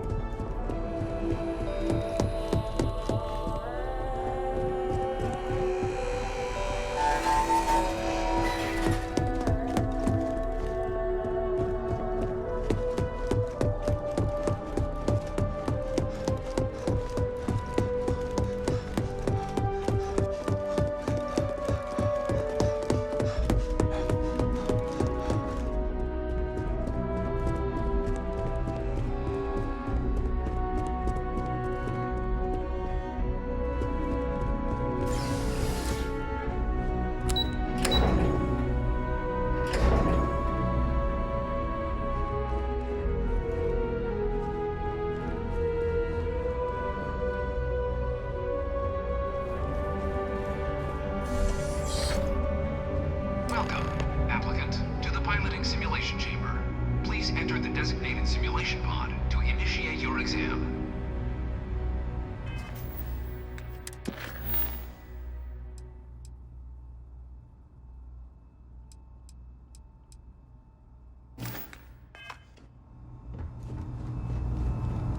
If we did our jobs right. I've spent a fair bit of time in simulators just like these. They're startlingly realistic. Have fun.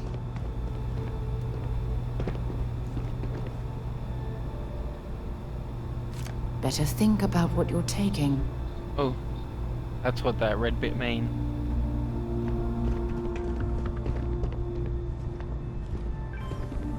Ah, you must be our new applicant. I'm Proctor Samuelson. The simulator's already been prepped. You can head in whenever you're ready. Can you tell me about this exam? Of course. You'll be running through a high-realism combat flight simulation, engineered by members of the UC science staff. right here in Mast. Your task is to defeat at least 3 tiers of simulated opponents. Accomplish that and you pass the exam, and can then proceed on to your probationary mission. However, if you defeat more than 3 tiers of enemies, your required enlistment time for citizenship will be reduced, and your enlistment bonus increased. But you're welcome to try as many times as you like before returning to Commander Tuala to proceed on to the next step in your application process. We'll only keep the highest score you manage to achieve in there. Any advice on how to do well in there?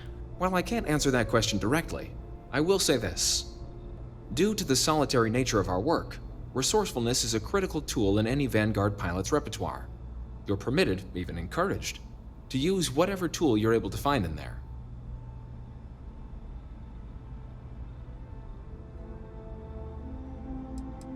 What kind of ship am I going to be flying in this simulation? The simulator is designed to be a near-perfect replica of a Class B Deimos hoplite, the United Colony's standard destroyer model. It's been tuned to provide a challenging but fair fight against the enemy squadrons you'll encounter inside. Just head in whenever you're ready. I'm ready. UC security, you're under arrest. What? I've got special orders. You're coming with me. Prepare for immediate transport to our vessel. I've been authorized to inform you that you're being transferred to the UC Vigilance. You'll find out more when you get there. Other than that, I'm not at liberty to divulge any additional information. We have orders to transport you and your vessel to your final destination, the UC Vigilance. Any deviation from those orders on your part will be considered an act of hostility and will be met with aggressive force. Whatever. Let's go. Smart decision. Stand by to be transferred.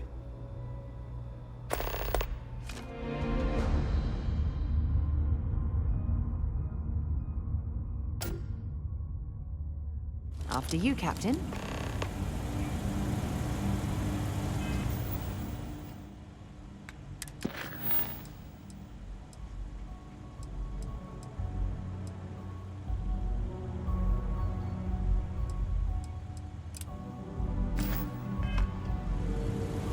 I'm telling you, the commander's got plans for this loser. Why else would he be going through all this trouble? I still don't understand why he trusts a criminal. Seems like too much of a risk.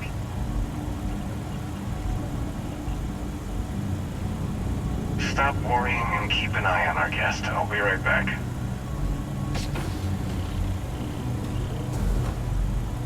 You just sit tight. Commander wants to have a little chat. The prisoner's ready, sir.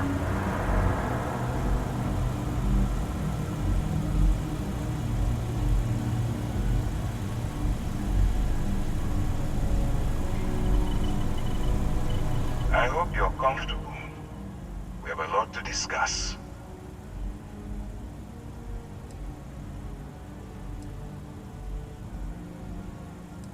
Who are you?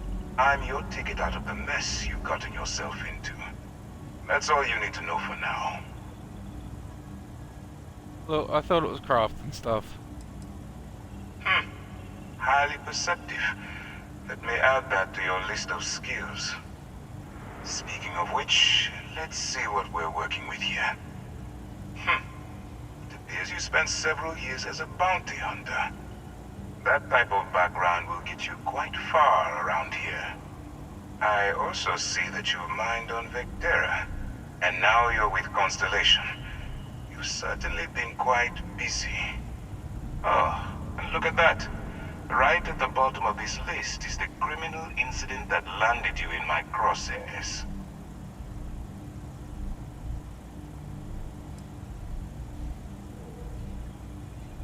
I will, when I'm ready. Now that we have that out of the way, let me introduce myself. My name is Commander Kibwe Ikande, and I'm in charge of this operation for UC SysDef. Are you familiar with what we do?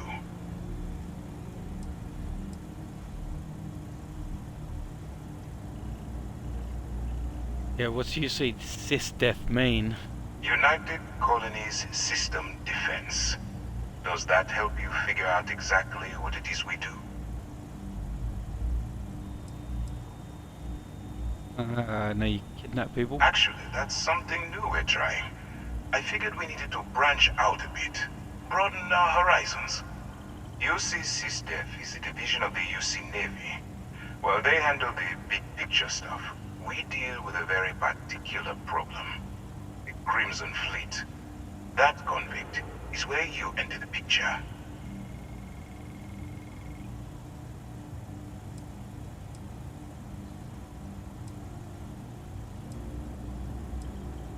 What's the Crimson Fleet? Are we really playing this game? The pirates, like the ones you tangled with on Vectera? Please stop pretending you have no idea what I'm talking about.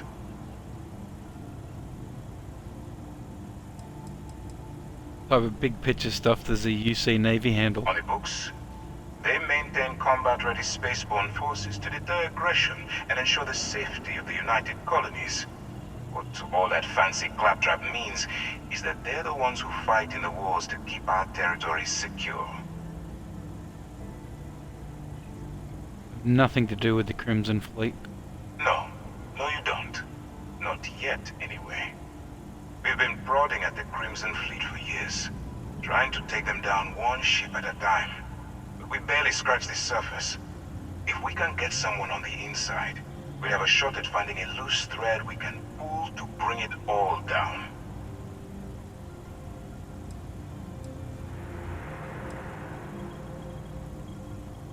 Why can't the UC send in their armada to wipe out the Crimson Fleet? If the military rolls in and attacks the Crimson Fleet, we'd have a full-scale war on our hands. That means losses. Heavy losses. That the United Colonies can't afford. Sounds personal. It doesn't matter how I feel. I'm simply doing what's best for the security of the United Colonies. Look, I'm going to make this simple. Agree to work for UC SysDef, and together we take down the Crimson Fleet. Refuse, and I tell these guys to throw you into the nearest lockup. Might even tack on an extra few hundred credits to your fine.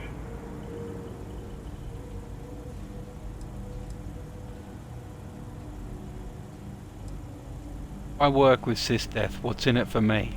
Well, first of all, we'll forget about the infraction that landed you on the Vigilance. Wipe the slate clean. Better still, depending on how well you do your job, we'll even kick in a few extra credits to offset any costs that the operation will incur. Or, you can throw all that away and end up back in jail with a hefty fine attached. Yeah, it doesn't sound too hefty. Didn't realize coercion was a part of UC SysDef's code of ethics. I'm not coercing you into doing anything. I'm simply giving you a chance to redeem yourself. So, what do you say? You going to work with me, or should I find someone else?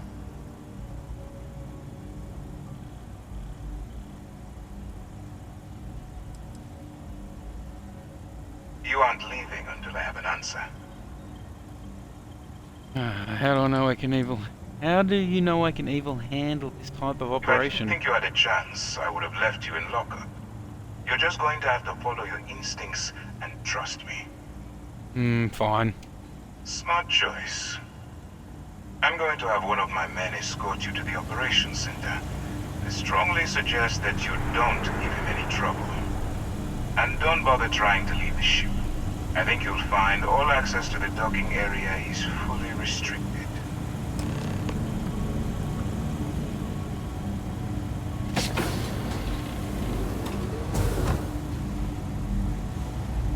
All right, let's go. Are you just been chilling out here the whole time? Thanks. If you have any questions, save them for Commander Econde.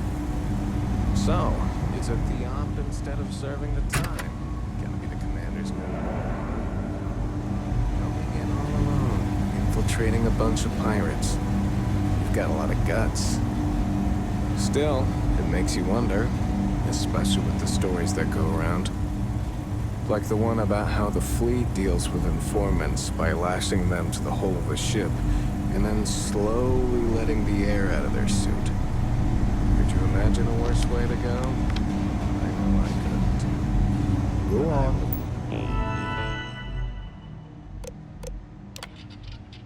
Vigilance Brig is a high-level confinement facility for captured and pre-trial prisoners charged with piracy. The brig ensures the security and safe transport for all prisoners to the United Colonies Correctional Facilities under the guidance of Commander Ikande and ranking officers of the Vigilance. The brig staff is responsible for maintaining and enforcing these directives. Handcuffs and a guard escort are standard when transporting prisoners. Those assigned to maximum security cells may require security measures to prevent escape. We should attempt to accommodate prisoner requests within reason. Looser restraints and full seating can be supplied. United Colonies will typically use mid-sized steamer ships for shuttling prisoners to the correctional facility. I wouldn't leave the commander.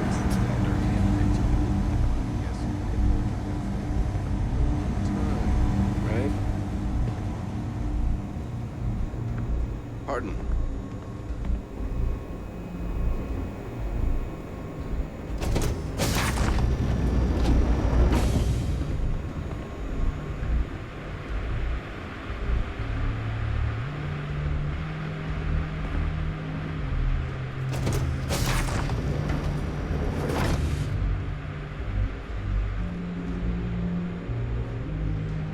Yes? What?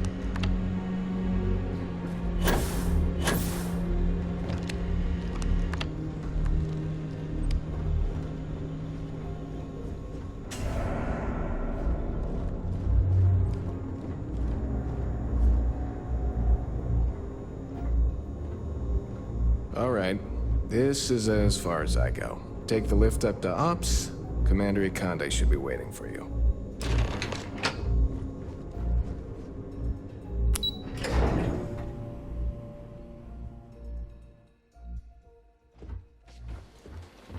Yes?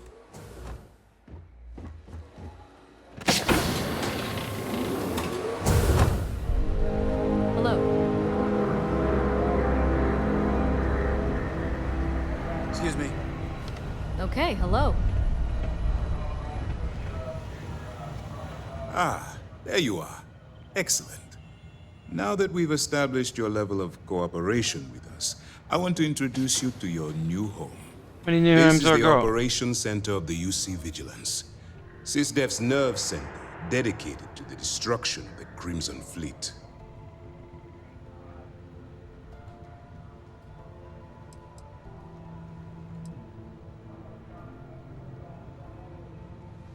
Where is the Vigilance located right now?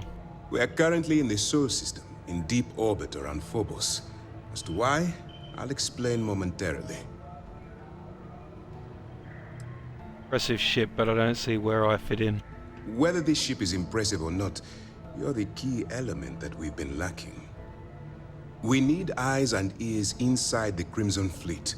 Someone who can feed us information, evidence, and expose their weaknesses. The catch is that you can't just knock on their front door and ask for an application. Getting inside is going to take some finesse.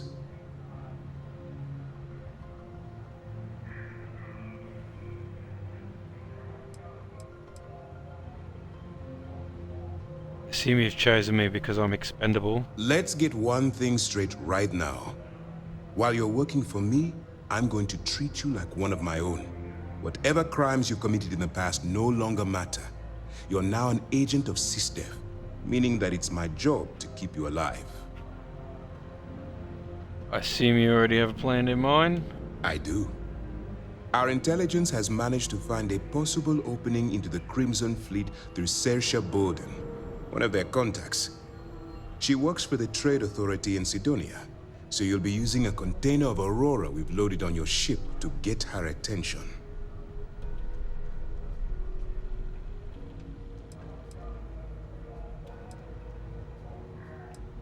Aurora? Aurora is a Class A controlled substance that's illegal to transport outside of Neon, a city on Volai.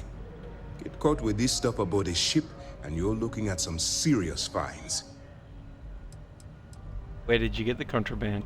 That's classified. Suffice to say that the smuggler who was previously holding it will be spending the rest of their life in prison.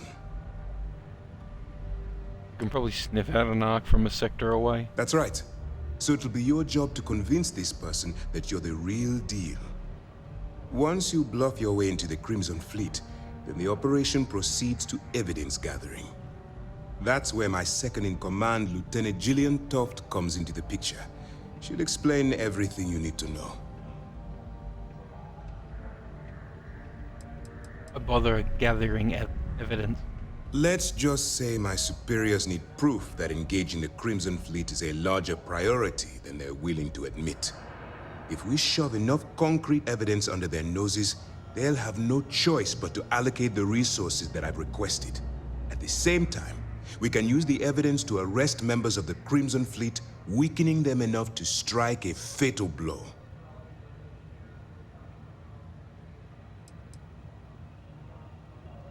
Must have quite a bit of confidence in my abilities. If I didn't have confidence in your abilities, we wouldn't be having this conversation. Remember, this entire operation rests on your ability to infiltrate the Crimson Fleet and bring us the evidence we need to take them down.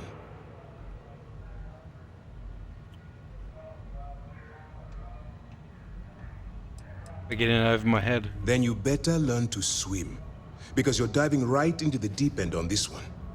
I've studied your profile. I know you can do this. I'm not about to throw away someone's life on a whim or a prayer. Just use your best judgment. Trust your instincts. And watch your back.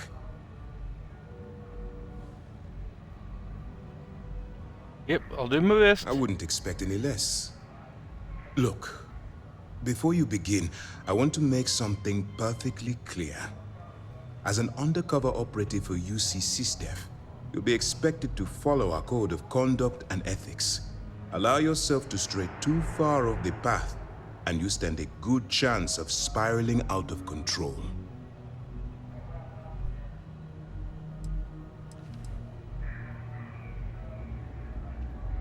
Can you explain SysDef's code of conducts and ethics? To put it simply, you can't go into every situation with guns blazing. Think before you act. Calculate what you're doing and pull the trigger only when it's absolutely necessary.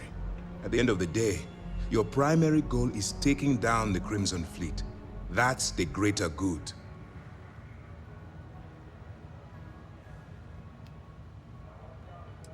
I can't make any promises. I don't want promises.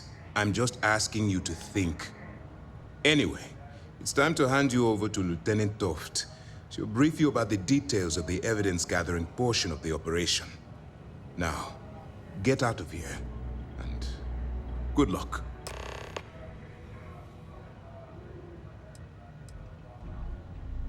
That's easy to answer. You don't. We'll be monitoring your activities from the Vigilance and attempting to keep it within your vicinity. When you feel you've gathered enough evidence, and at the completion of your assignments, head back here for a debrief. Beyond that, you're completely on your own. You have any other information about Bowden? All we know is that she's been with the Trade Authority for years, which means she's been privy to some seriously shady deals. She's shrewd and she's diligent. The only reason we were able to connect her with the Crimson Fleet at all was thanks to an informant. I'm afraid she's the best lead we've got. What happens if I get arrested while I'm undercover? For your own safety, nobody but myself and the crew of the Vigilance will be aware that you're working for the United Colonies. Basically, if you land in jail, you're going to have to deal with the fines. Can you tell me more about my expected behavior as an agent? While you're running with the Crimson Fleet, you're undoubtedly going to be faced with some morally gray decisions. It's going to be difficult for you to weigh the consequences of pulling the trigger while maintaining your cover. Do what you have to do, but remember why you're out there in the first place.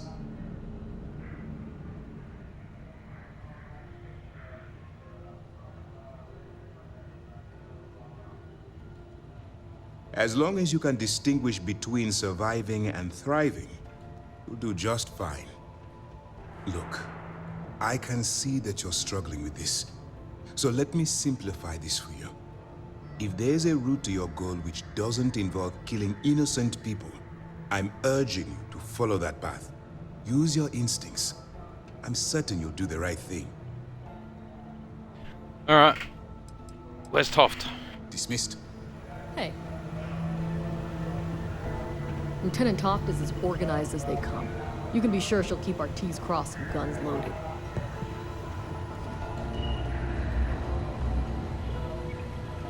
All right. We don't have a lot of time, so I need you to listen up. While you're working undercover, it's imperative that you gather as much evidence as possible. If you find any records that look suspicious or incriminating, you bring it to me. Is that understood?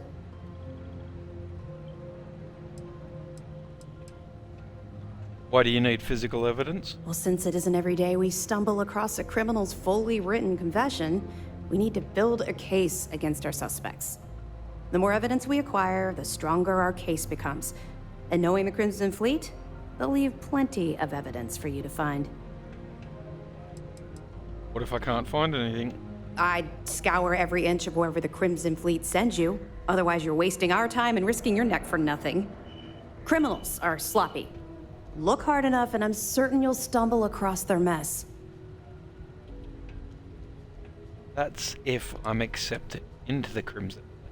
You better make it, because Commander Akande cashed in all his chips to get this operation off the ground. I want data slates, computer downloads, handwritten notes. Hell, I'll take anything if it'll get those bastards thrown into the brig.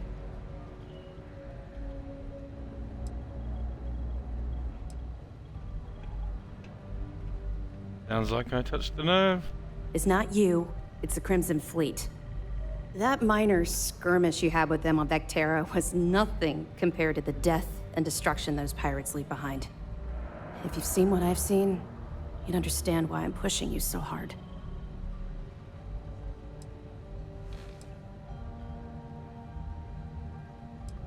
You feel like talking about it?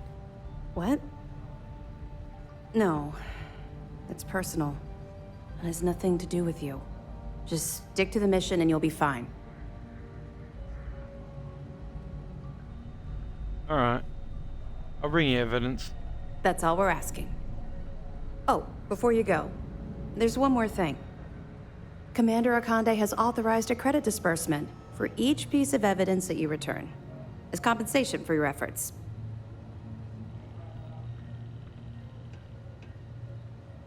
That's the only way I operate. Hmm? Yes.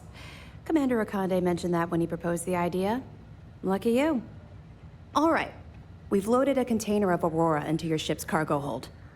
We're also providing you with a sample you can use to tease the goods. We've cleared your ship for launch. Proceed to Sidonia. Make contact with Saoirse Bowden. And with any luck, she'll point you to the Crimson Fleet. That should do it. You're dismissed.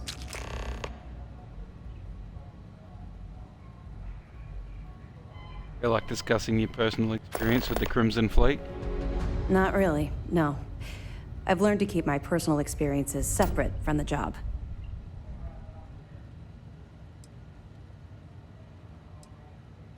It's odd that you know more about me than I know about you. That's a fine point, but in my defense, I was under orders to make sure we weren't pulling some kind of psycho into the mix. And honestly, there are far bigger things at stake than my personal feelings towards the Crimson Fleet. Let's just stick to the job at hand and concentrate on the mission. But, maybe we can talk about it some other time, okay?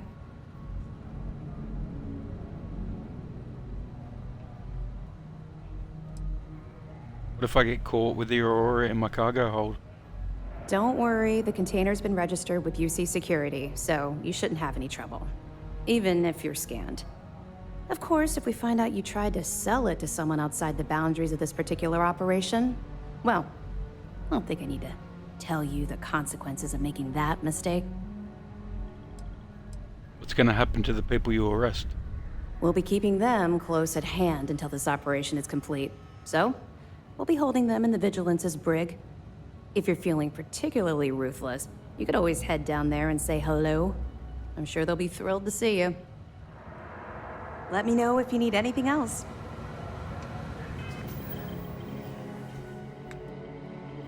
Right. Where is my inventory?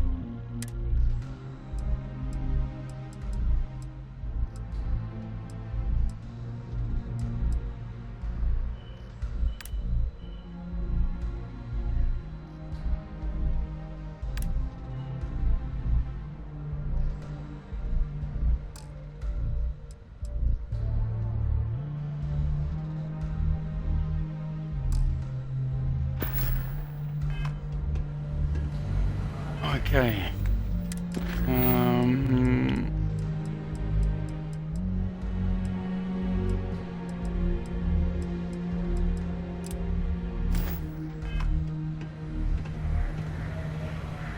Howdy.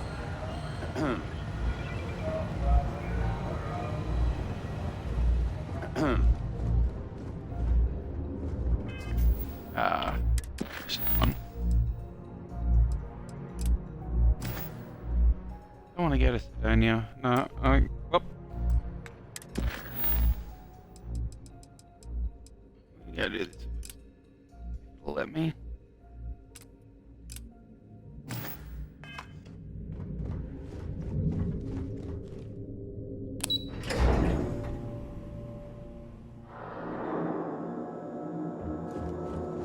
Where is my ship?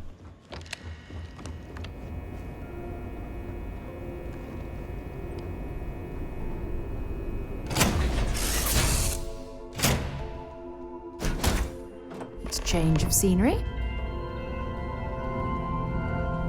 Out your ship's inventory. Okay.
Barrett, personal slate 2. Well, hey there, irate pirates.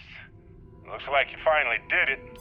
Boarded my ship, scrapped my bot, ripped those beautiful brown eyes out of my adorably cherubic face. And then you discovered the guy you had pegged as a treasure hunter doesn't actually have any treasure. Not anymore. It's true. I may have had a pricey trinket or two when I evaded your sorry asses at Kumazi, but brother had to buy fuel. So you get nothing, except my ghost. Because I am gonna haunt your asses till the end of your days. Which, for a Crimson Fleet pirate, is about, what, another week?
Right.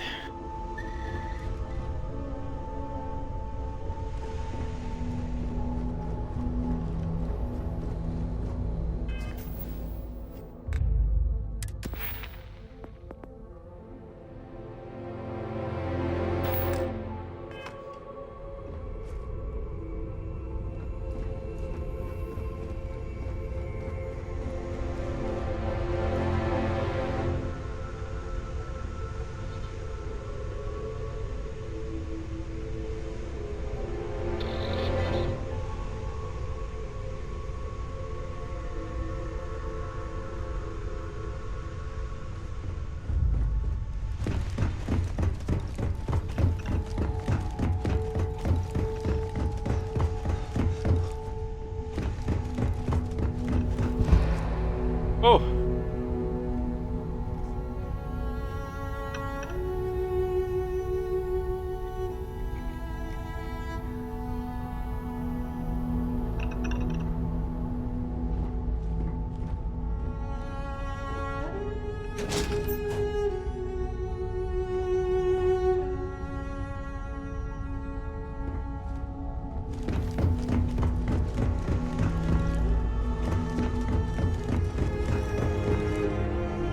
Quarter of the way there.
So that don't count.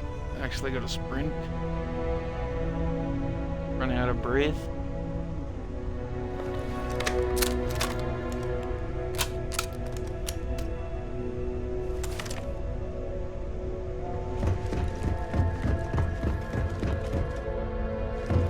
Get out of the road.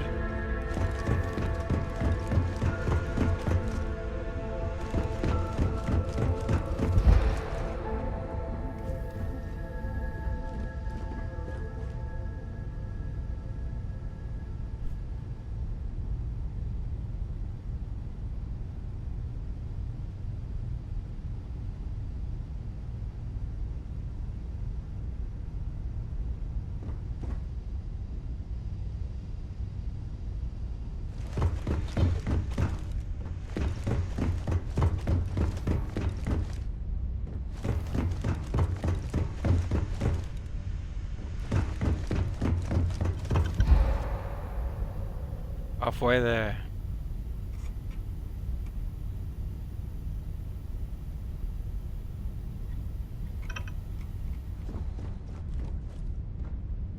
Right. Should be 100.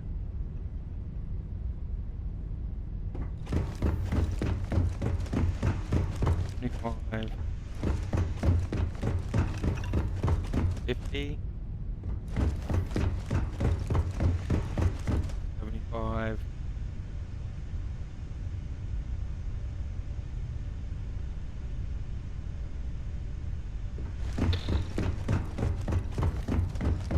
$100.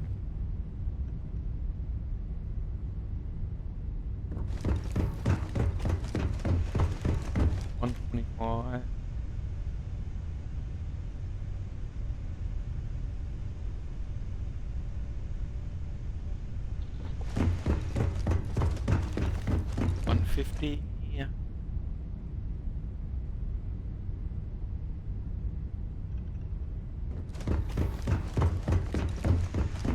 $175.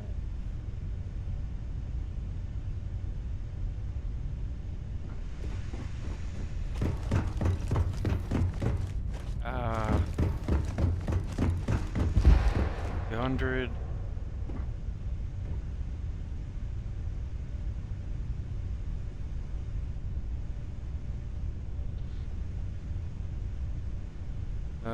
Up and back be around 750, maybe.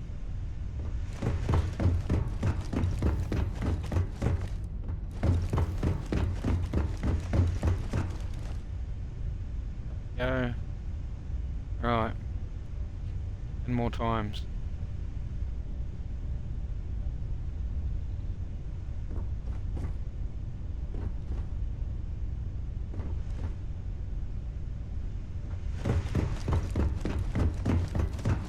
One. 2.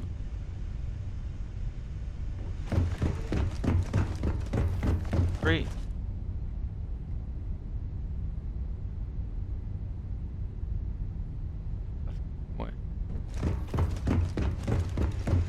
4.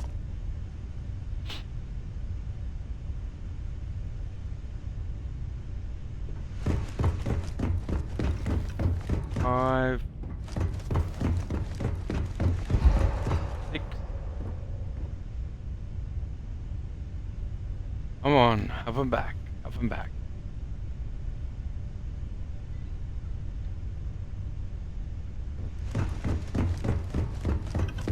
7.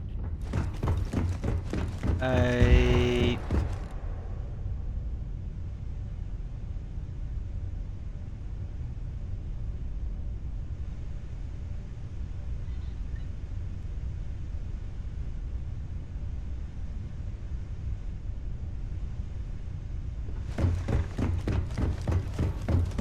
9.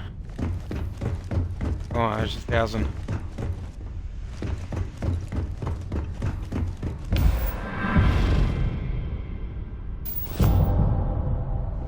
Oh yeah.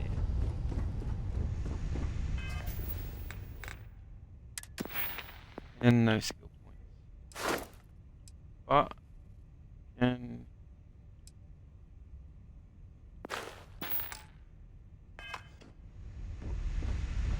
right. Transfer.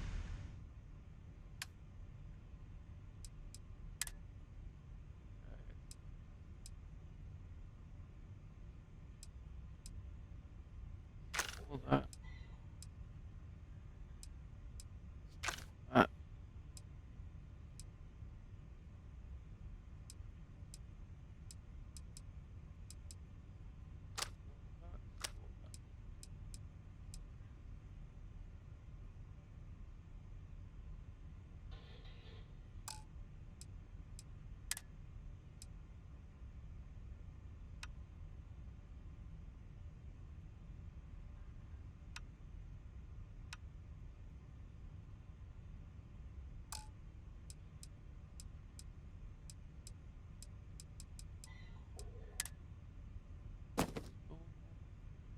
Oh.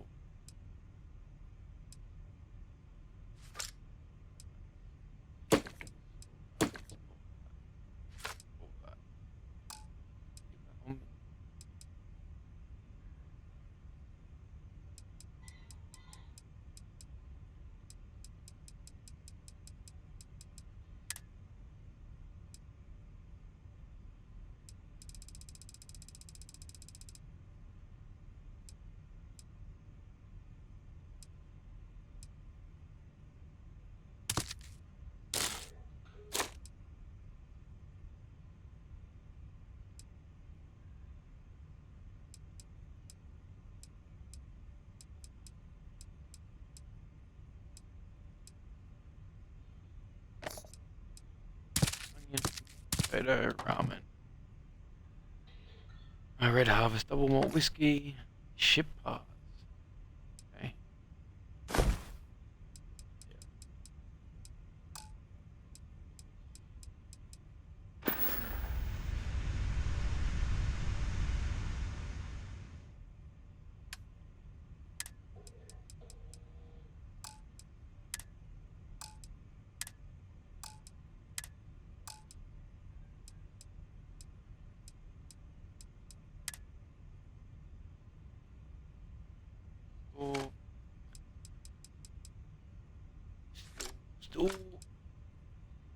An uncommon menu, yes, all that.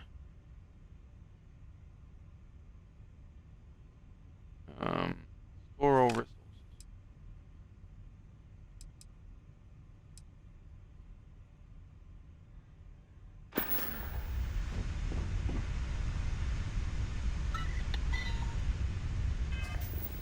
Okay. Let's go back to that.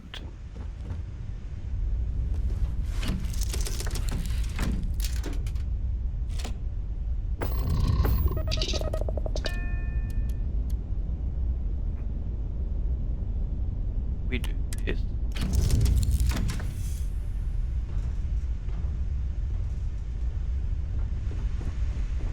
Where did I see?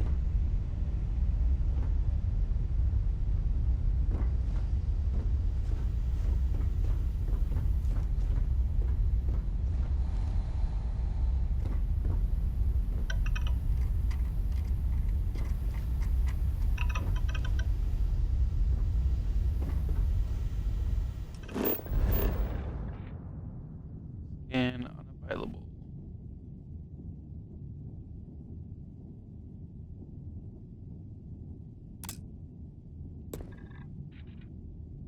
Course.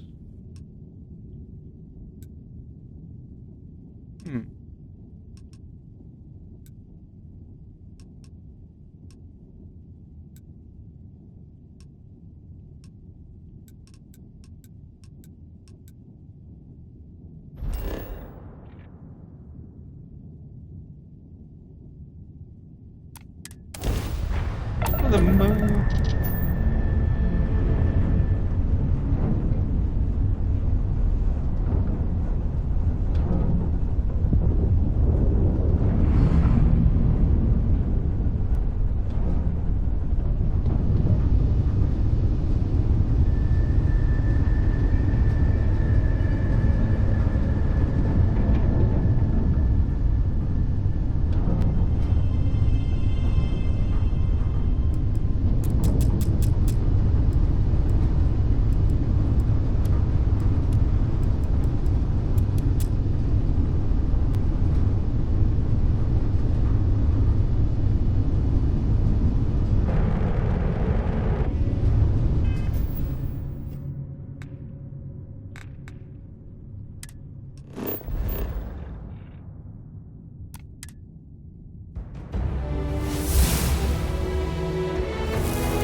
skill point. We upgrade that. Not ready. Ready. That's ready.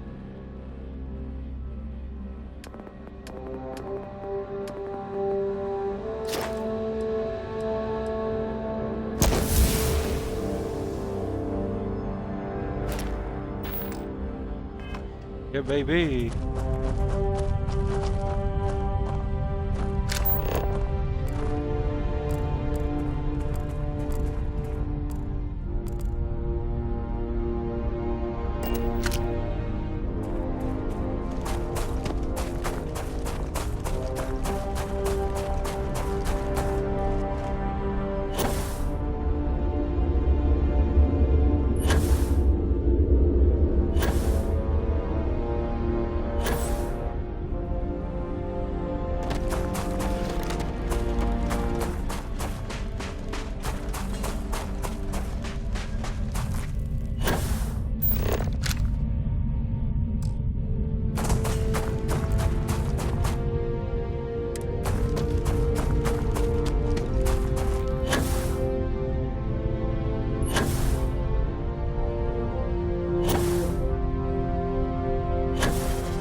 Oh yeah.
Captain Cornelius, do you require my assistance?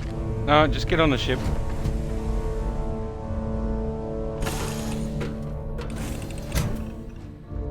Right.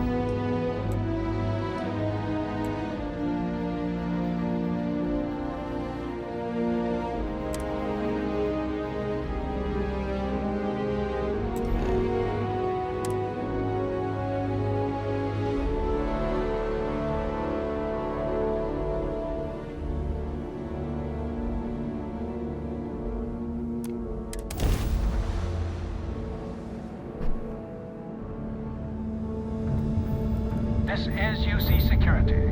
Prepare to be scanned for contraband.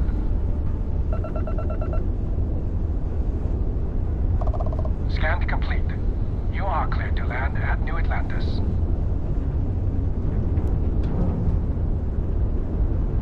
Alright, scan complete, eh?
Diplomatic visa? You got to be kidding me. Envoys haven't needed diplomatic visas since the Colony War. The law's the law, sir. And that one's still on the books. New Atlantis Security Charter 2308 Addendum, Article 2, Section 8. Ludicrous. You made all that up. There is no such addendum. The war ended almost 20 years ago. I am Representative Evans Chisholm of the Freestar Collective. I've been coming here. By Vectera, by Vectera, by Vectera! I can't believe it! Is it you? Is it really, really you? Captain of the frontier, bane of the fleet, constellation's shining star of stars. It's me. You've made it to space. Then the day is truly blessed. Because for a moment, I wasn't sure if you were real or just another hallucination. But now that I know it's you, what are the odds? And to think, I almost went for coffee instead. But I changed my routine for one day, and here you are. It's almost like it was meant to be.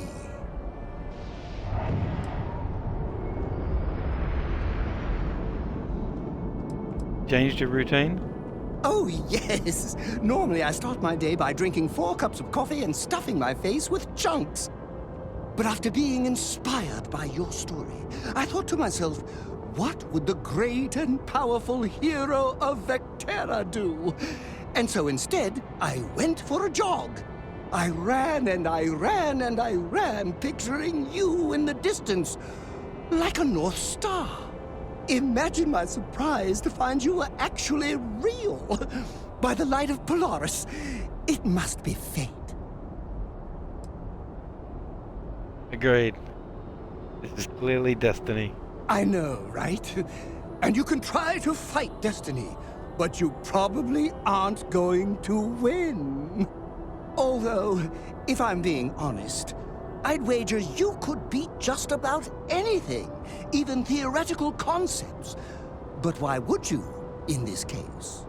Either way, it's such an honor to meet you. Hey, do you mind if I follow you around? Do you need a sidekick? What am I saying? You're a hero, of course you do. Lead the way.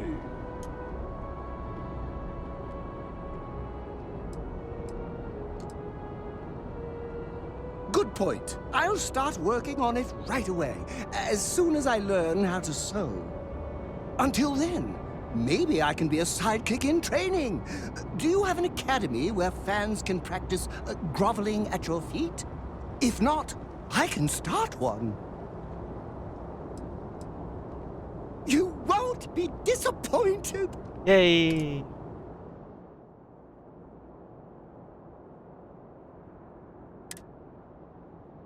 I can get on the ship.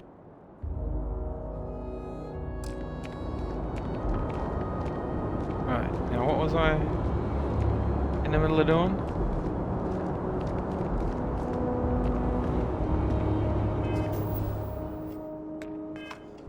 Pilot simulator. You will be scanned as you enter the city. Security scanners, chemical sniffers. United Colonies sure isn't taking any chances. Oh, I've always liked that statue. It's beautiful, isn't it? I wonder what the artist was trying to represent.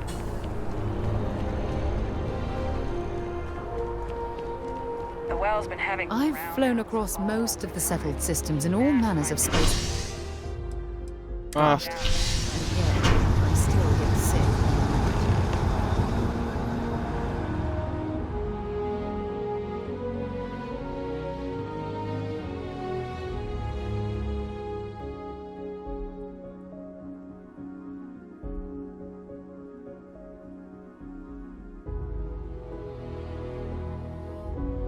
Yeah, what is it?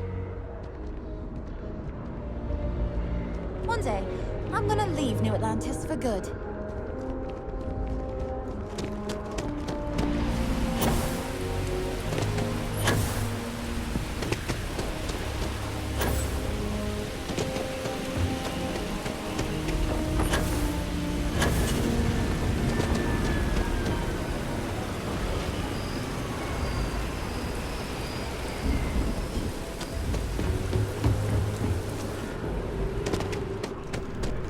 Those on official United Colonies business can access the building.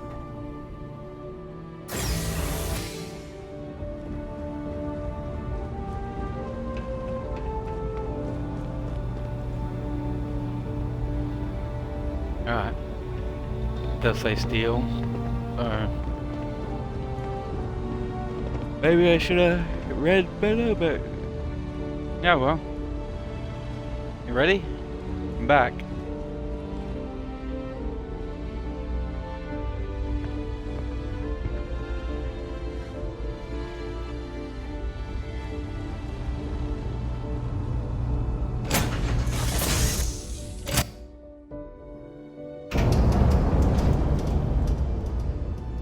This is the Mark 18 Flight Simulation Chamber applicant, currently in orbit around a high-detail recreation of a remote world.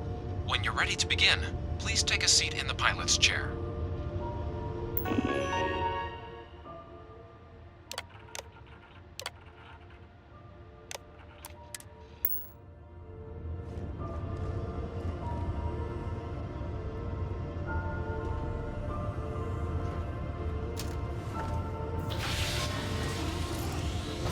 Your exam is simple.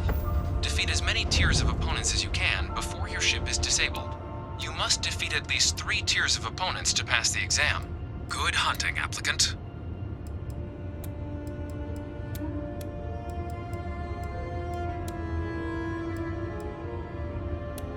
New targets active.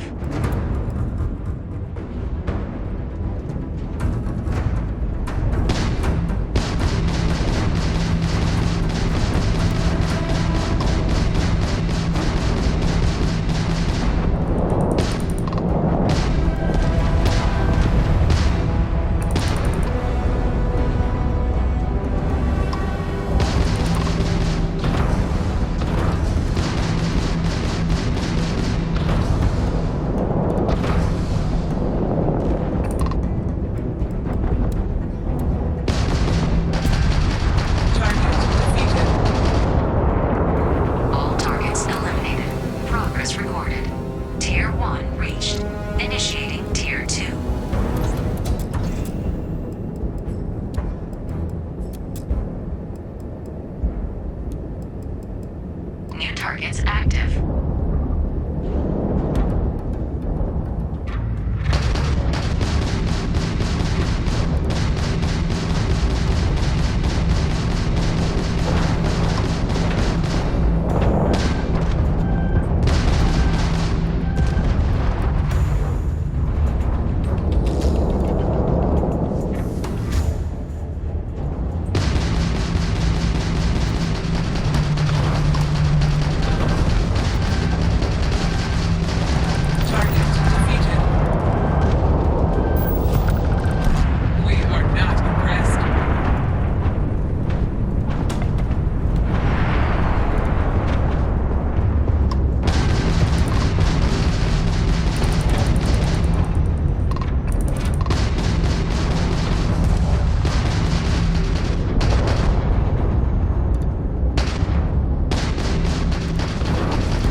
Congratulations, applicant. You've defeated sufficient opponents to pass the exam. You may now exit the simulator through the hatch to record your current score, or stay and try your hand at the remaining tiers.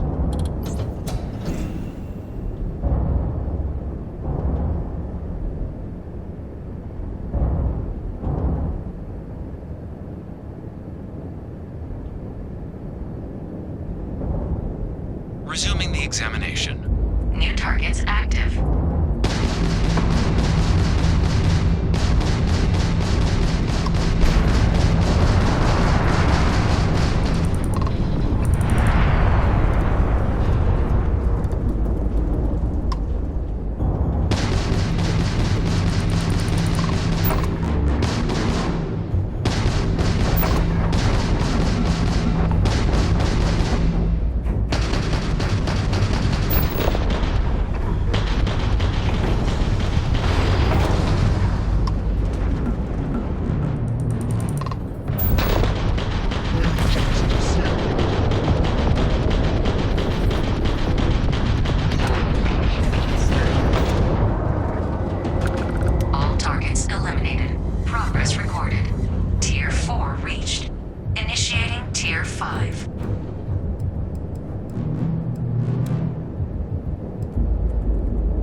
Simulation reset. Prepare for your first opponent.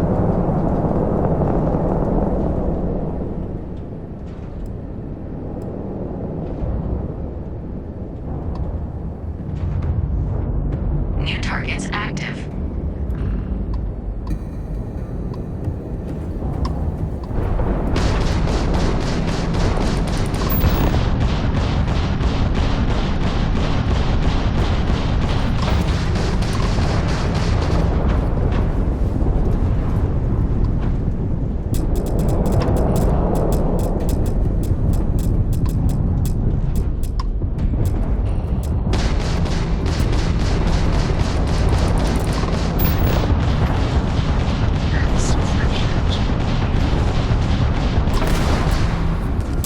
Halting simulation.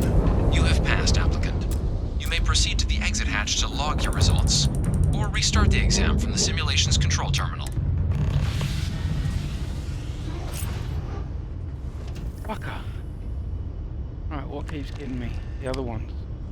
Bye me. Restart.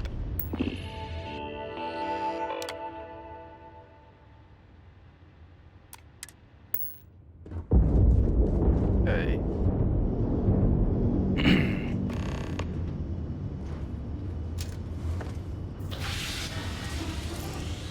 Simulation reset. Prepare for your first opponent.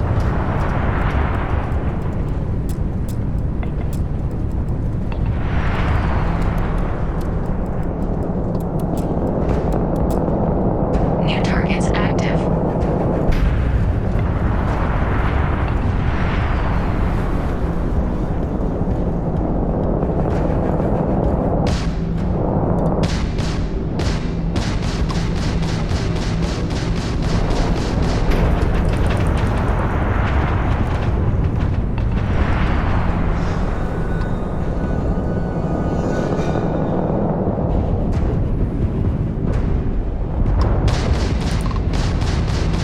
Calculating intercept vectors.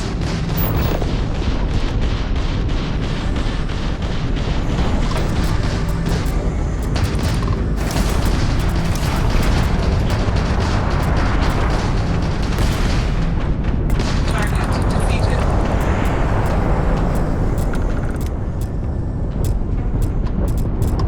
Is this your first time flying?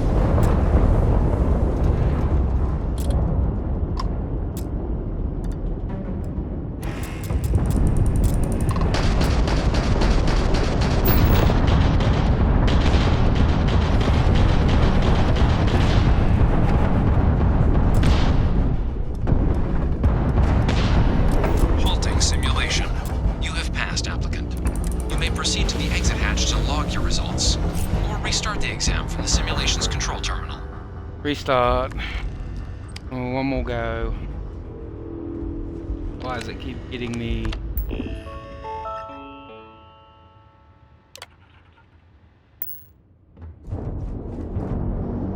If you wish to take a break, you may exit the simulation through the ship's hatch. Yeah. I want to win. I want you to give me Simulation reset. all the money. Prepare for your first opponent.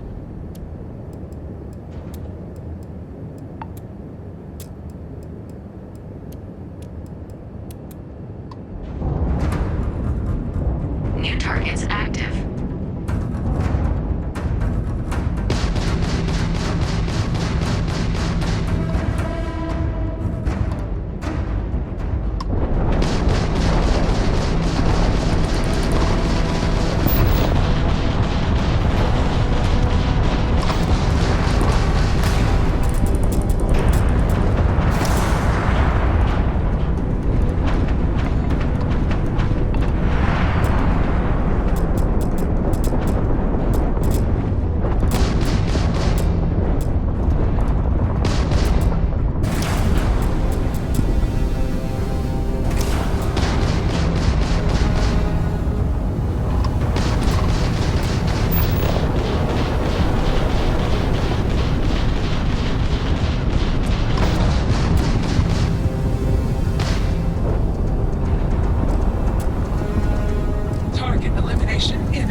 I don't know why you're not dying.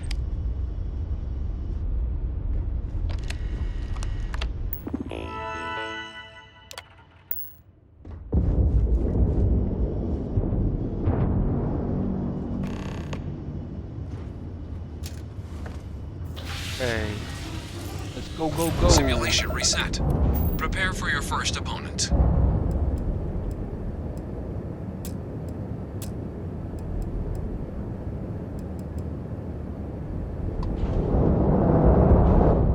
New targets active.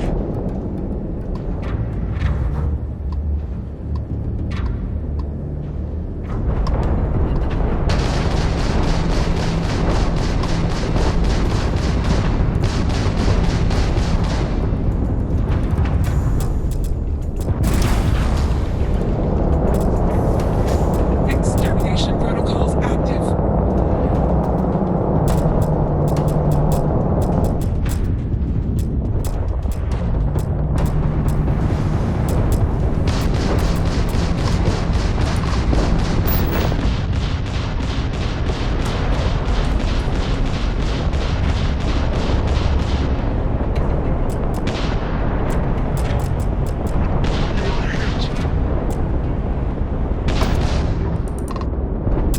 Halting simulation. You have passed, applicant.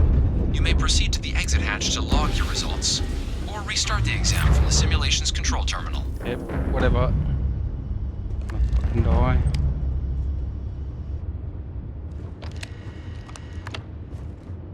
Done.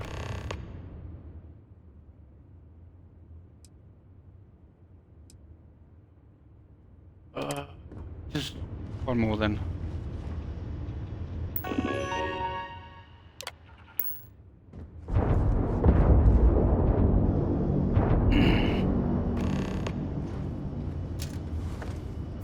Alright, let's try and get this thing out of there. Simulation reset. Prepare for your first opponent.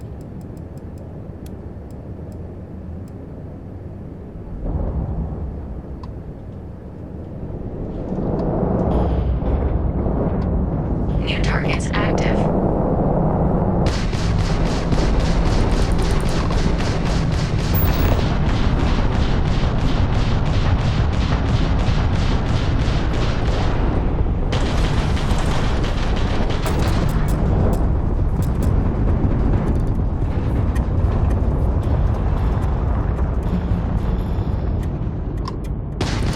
At least try to defeat us.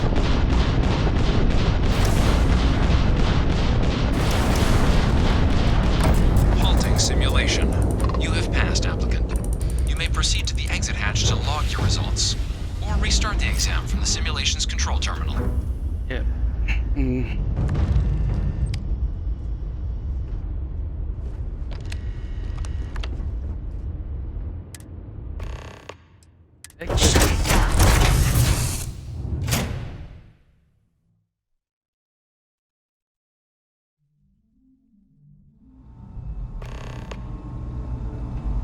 Congratulations, applicant. You've passed.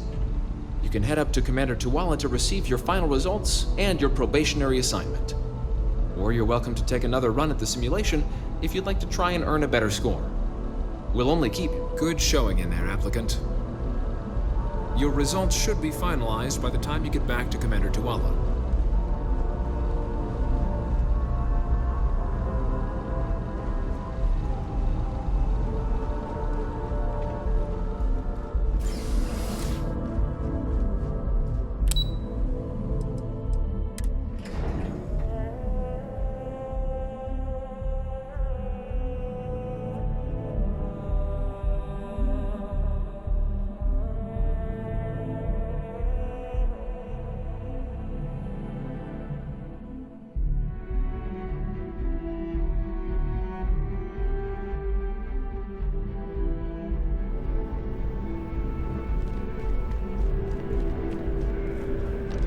Well, look who's back.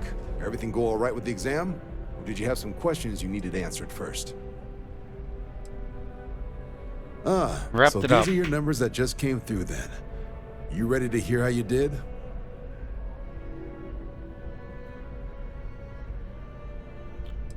Oh, yes, sir. I like the fire, applicant. Let's get into it. So, looking at the data, hit every mural in the orientation hall, huh?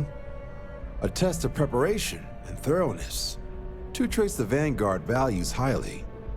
Psychological results are all within expected levels.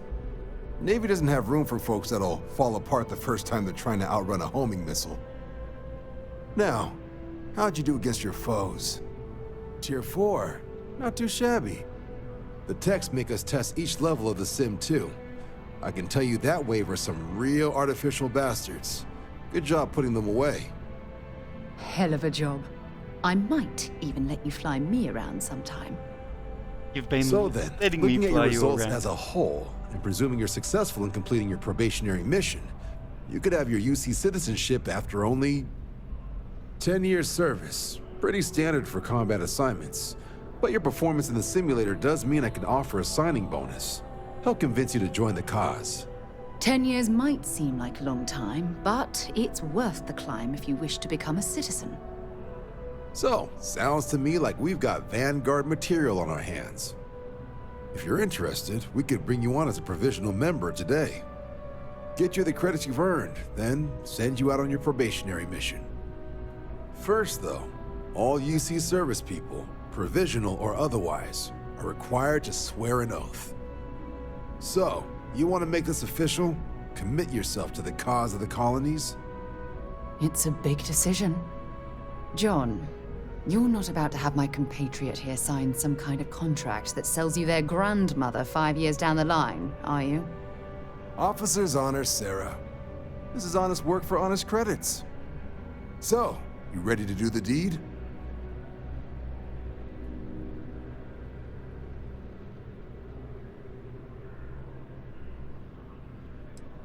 Yeah, let's do it under the table. You're not in the Freestar Collective here.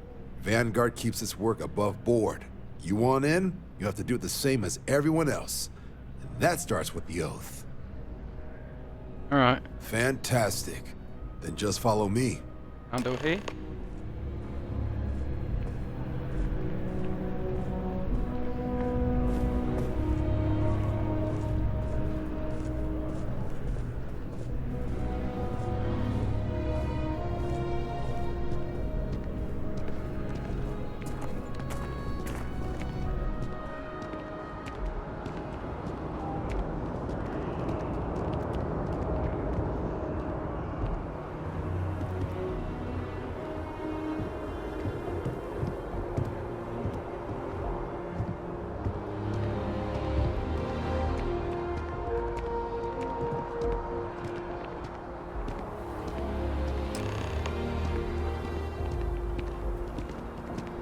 Wouldn't be right doing this where we couldn't see the skies. Now, raise your right hand. The motto of the Vanguard is Supra et Ultra, above and beyond. That is where we serve, beyond the furthest reaches of the United Colonies military, and with honor and duty above reproach. Do you swear to protect and defend the citizens of the United Colonies to the best of your abilities? And to uphold the values of the Vanguard, honor, loyalty, self-reliance in all your actions as a member of the United Colonies Navy?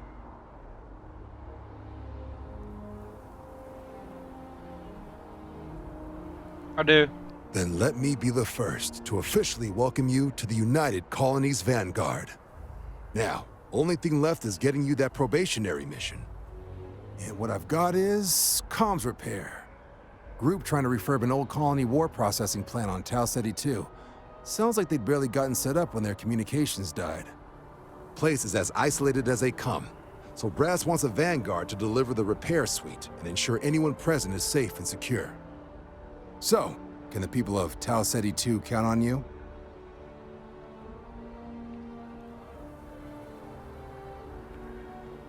Let's do this. That's the spirit. Head down to the spaceport and talk to Crew Chief Harath. Let's go! He'll get you the repair suite plus your new recruit kit. Oh, and your advance. Give it your all out there. Supra et Ultra.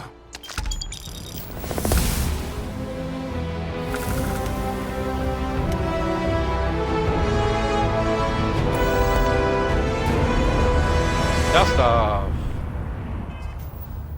Alright, skill points.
Keeping the skies safe out there?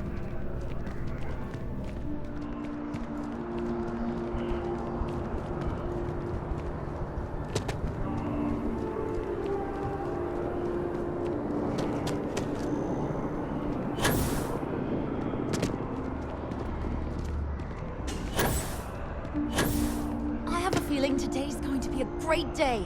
Don't you agree? I'm so excited to see Tony after work. Oh, hi there. I'm doing great. How about you? Glad to hear it. Yeah, life is good, isn't it? I've been trying to save up enough money so that I can go explore the settled systems with my boyfriend, Tony. I think we're finally getting close.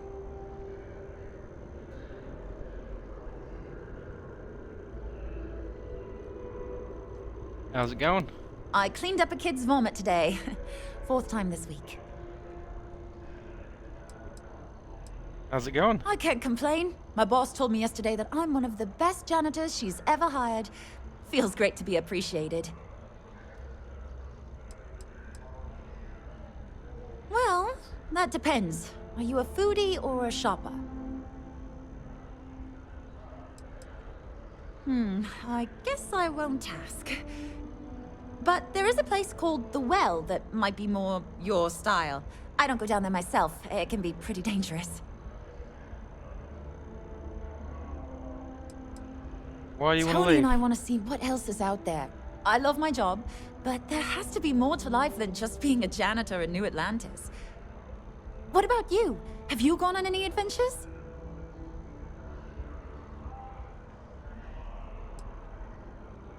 That's amazing. I'm so jealous. One day you'll have to tell me and Tony all about them, okay? Really? Well, I guess you're right. I'm feeling a bit run down.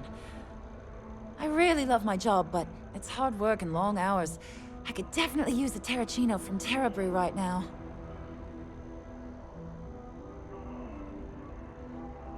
Really? That's so sweet. I really appreciate it. You're gonna pay me, right? Don't be a stranger.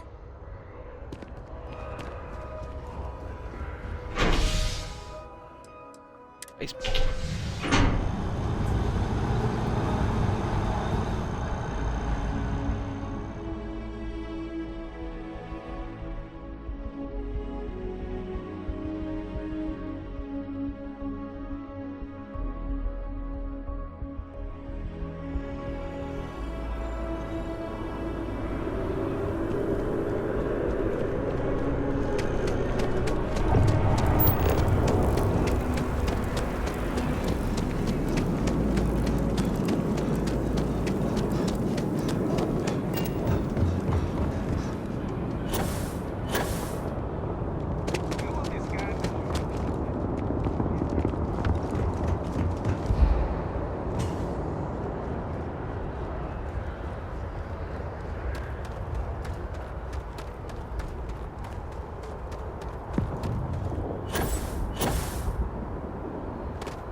Back here at all. bullet for leeches, get it fixed up, and let her know we'll have it ready as soon as we can. Yes, sir. Ah, you are new probationary then? Crew Chief Herat. Pleasure to be working with you. It's my job to make sure all you rocket jockeys are ready for anything that comes at you up there. Now, Manifest says we're fitting you out with one comms repair suite. In addition to the standard issue welcome kit all probationary pilots get for their first mission. Med packs, some small arms, couple spare ship parts, all the essentials in case of any surprises up there. My people will have everything on your ship before you lift off. Won't even know they were there. So, paying a visit to the people of scenic Tau Ceti 2. Nice easy one for your first job. Just keep your head on swivel and you'll come home safe. Any questions before you head out?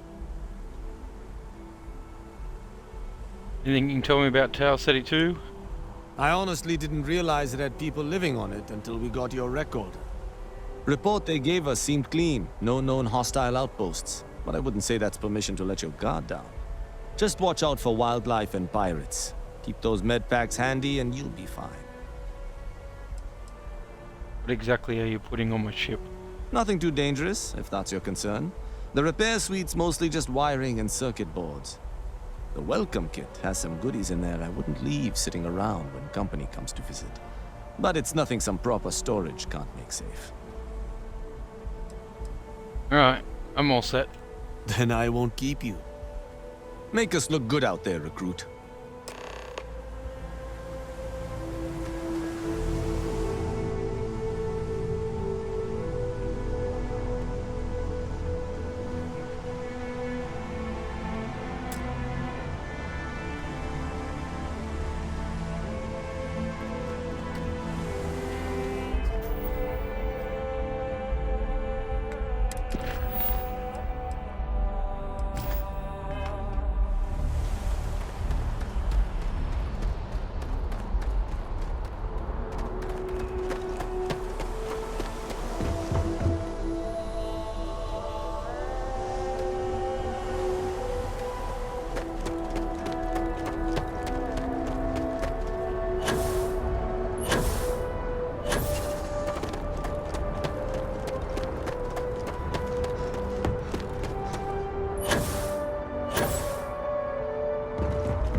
Please disregard. I attempted an informal greeting, but I am dissatisfied with the results. Good day, Captain. Goodbye.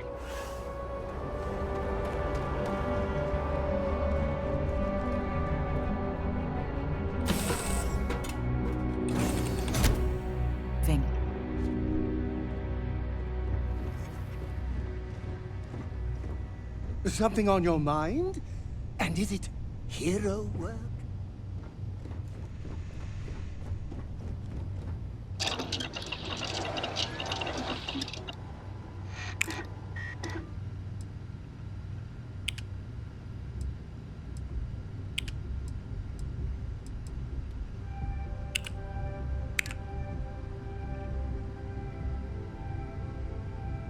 As the hero of Vectera, you need your own comic book, your own cartoon, your own theme song. We have got to make this happen.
get out of here.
Oh yeah!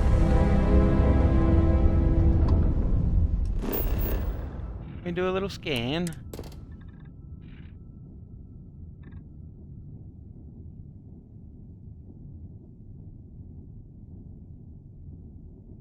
Oh, my production.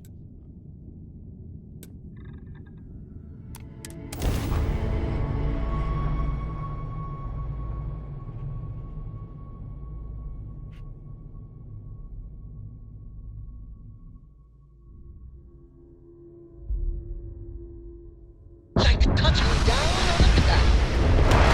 Your landing skills never cease to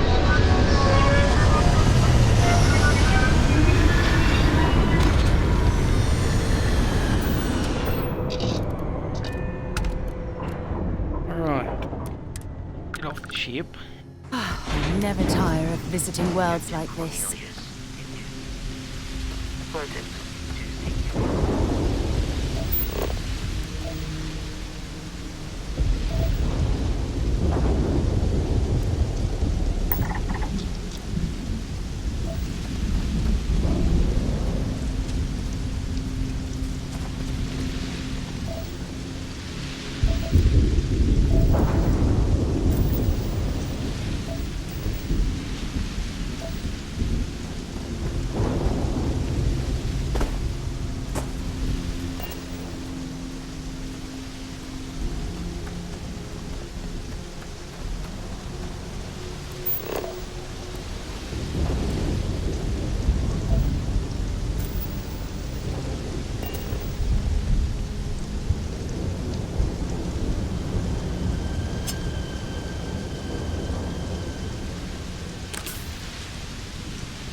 Okay, what happened here then?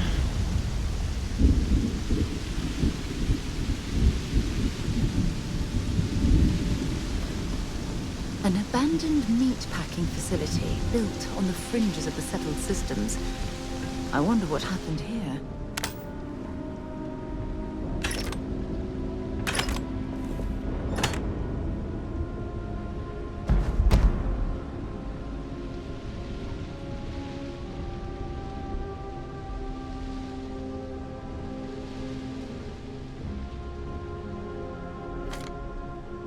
Yeah, we're gonna take the video.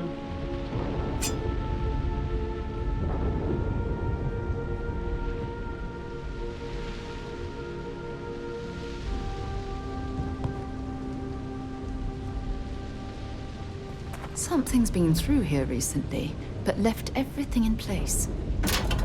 At least we know it wasn't the Crimson Fleet.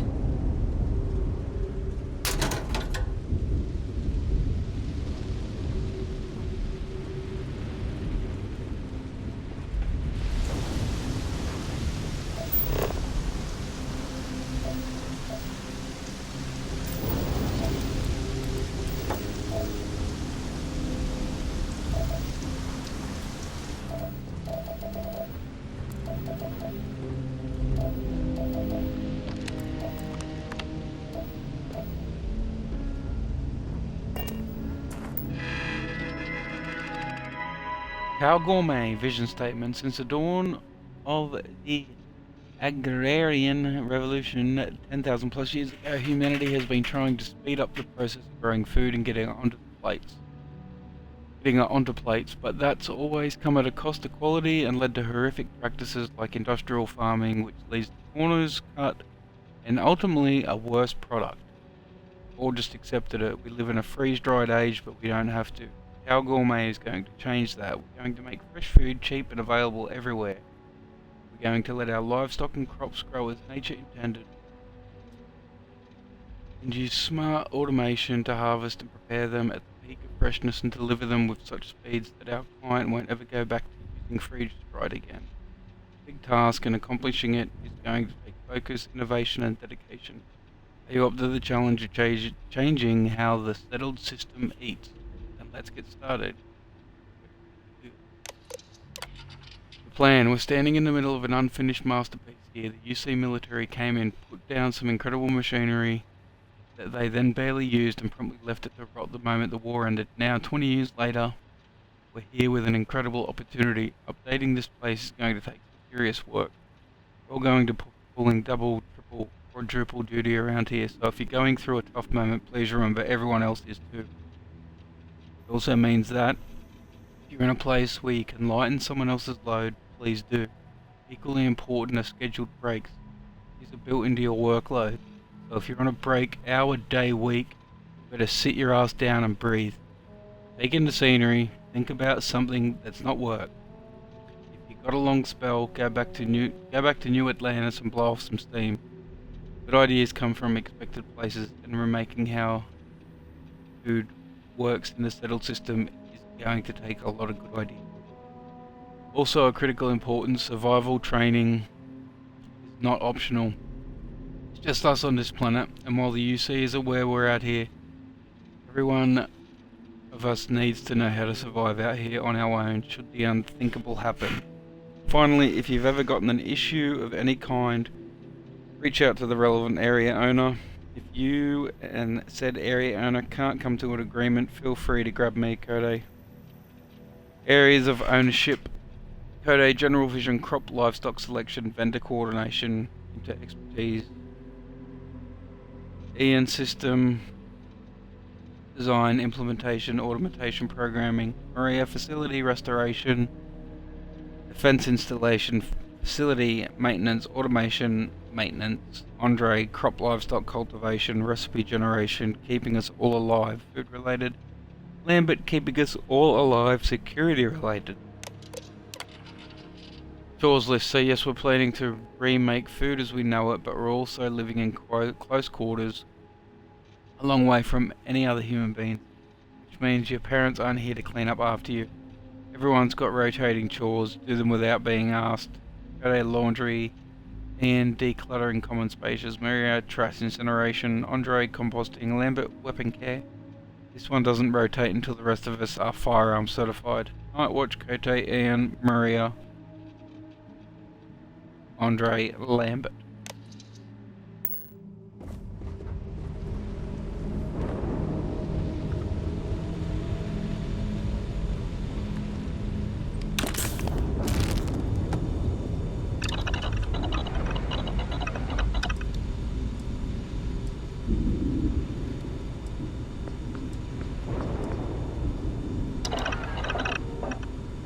To make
What else are you going to make?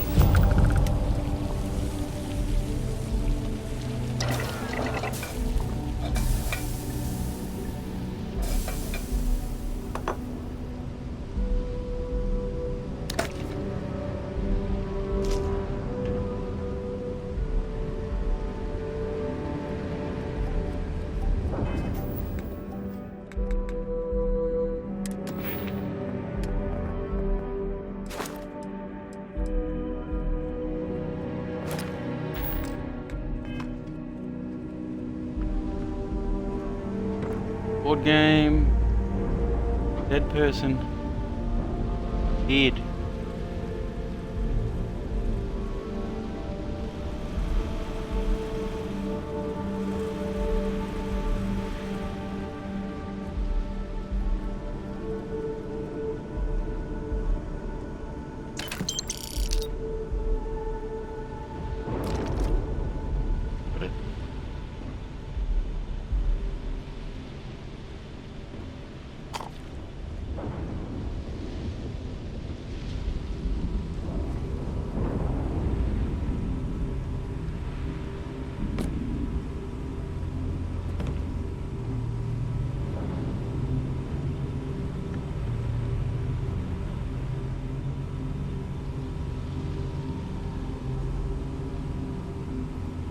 Got that one.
thought.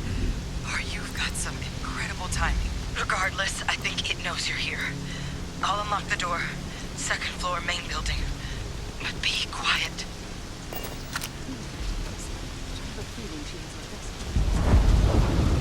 She suggests.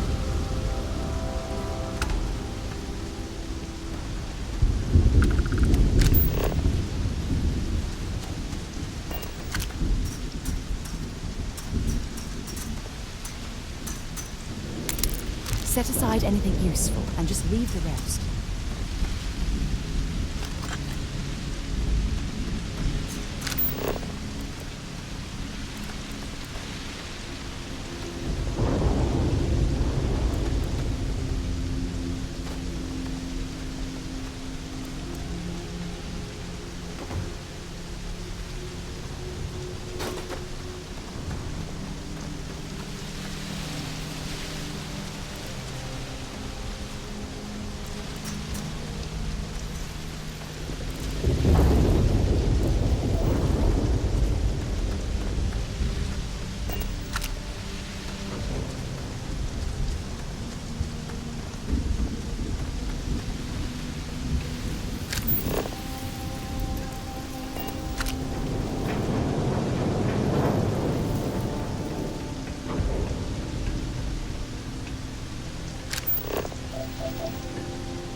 Job log. Okay, power back on. Test. Hello, Tau City. Good God, going on 45 hours a day, working through the nights. It took all the Model A's we had on hand a full week to get this place scrubbed properly. Military sure was in a rush to get out of here after the colony war ended. I guess finally don't have to wear my breather indoors. One building down. 156336, just wrapped getting through the prototypes, installed and run through the diagnostics. Everything looks good so far. The new age of clean kill meat production begins today. Don't want to jinx it, but the prototypes are working as expected. Better maybe. We've had multiple successful tests that save all the scraps we expected to. I don't want to get ahead of myself, but this may work. Tau Gourmet might just change things.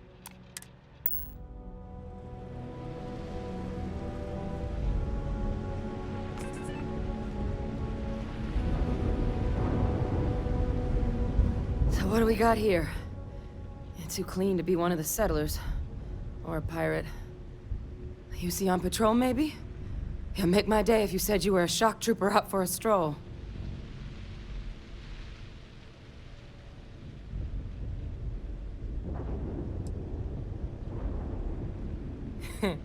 Of course you are. My hero. At least you follow orders well. Maybe you are military. Either way, we can make this work. I'm Hadrian. I was a researcher with the UC. I came here on a rumor of a... Well, I expect you saw the results on your way in. What's left of the settlers? The work of Oxysio Machina. A terramorph. One of the nastiest aliens humanity's ever crossed paths with. And this one, well, it's something of an anomaly. Possibly a worrying one. I can't believe that a terramorph did all this damage.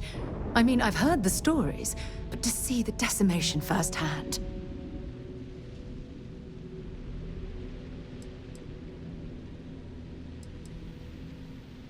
Wait, are all the settlers dead then? I managed to scope out a fair bit of the facility before it found me. If there are any survivors of the attack, they're long gone. What kind of anomaly are we talking here? Terramorphs have a unique growth cycle. They're usually only found on worlds that have been long colonized by humanity. But Tau said he's too young to have one. Yet here it is. I came looking for an explanation and found all this. Terramorph, what's that? Other than a remorseless killing machine. Among apex predators, they're the pinnacle. Resilient, agile, smart, and their mental prowess only increases with age. Some can even dominate the minds of weaker species, keeping them as pets, livestock, or toys. They're creatures without peer.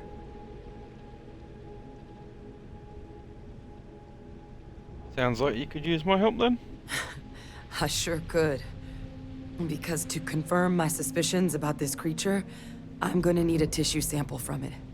And to get that, I need its corpse. But there is a way we can give ourselves an edge against this thing. The plant's security system. The admin terminal's here in this building, but it needs its connection reset. And as I found out, that's not a one-person job. But if you can make it to the security outpost and restore the connection, I think I can get things back online. See if the settlers left us any other tools.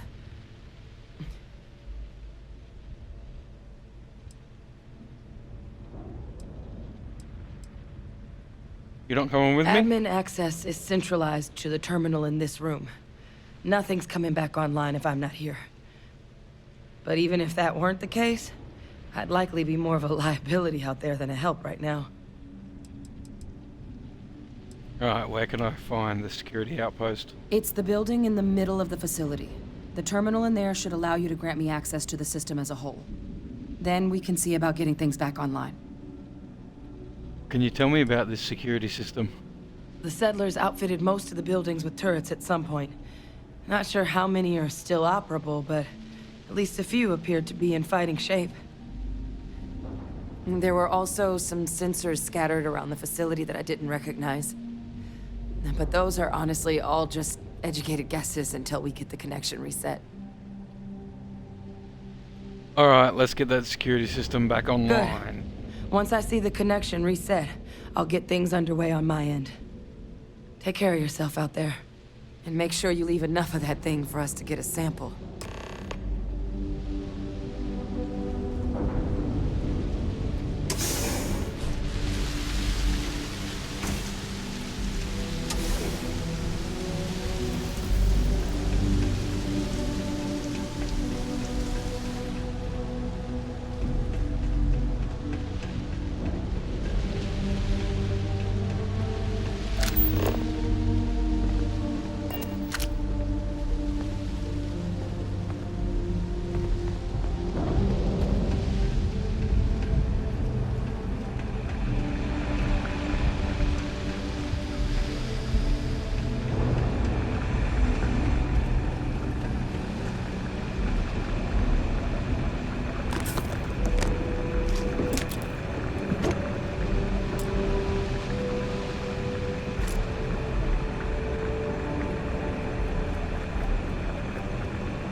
Right, what do we gotta do? Restore the security system connection.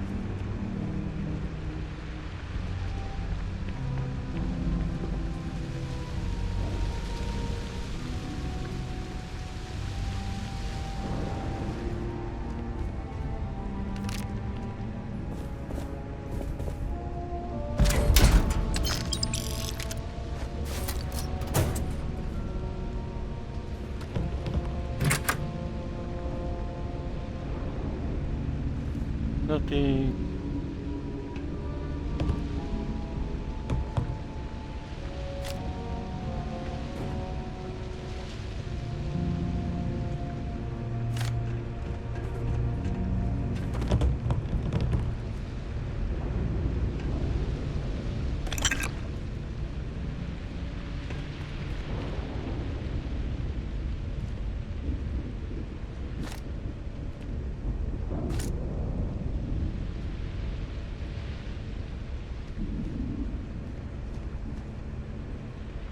Credit.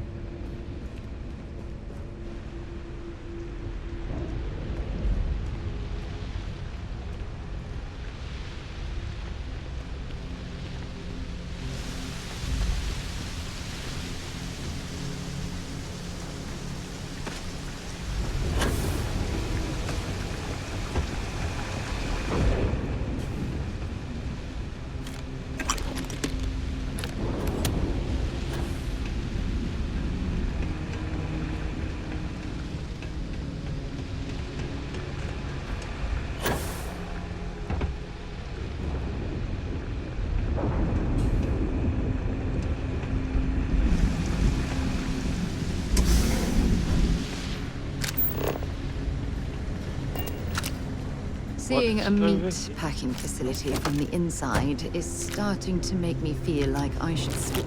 Okay, that's it. Time to sell some of your junk.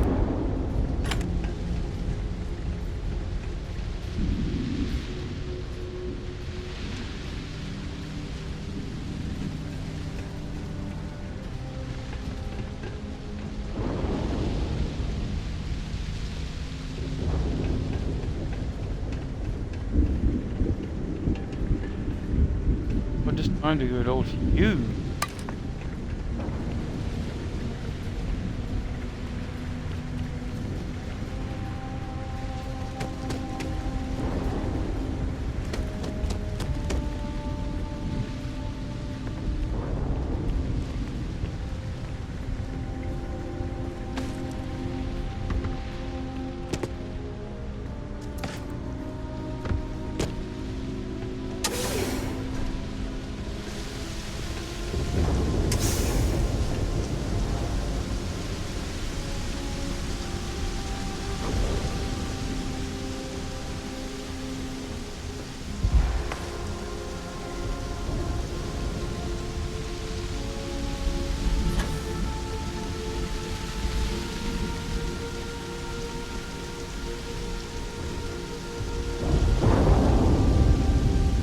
Security. Right, so this is where I want to be.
Soon after founding his outbreak business, Chunks founder Fred Blombart personally wrote this 3-page employee handbook following an excerpt from page 2.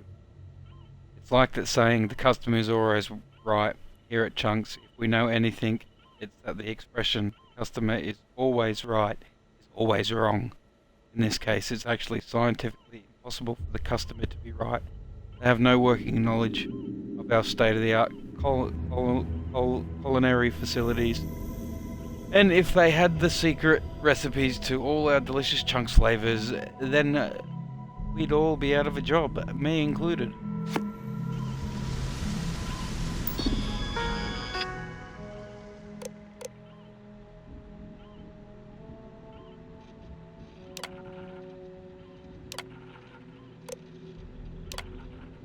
Tracking system, build logs, okay, I think we're finally ready to give this a real test. The frequency needs to be calibrated to the size of the stock, so we'll need to get some general measurements of creatures once they arrive.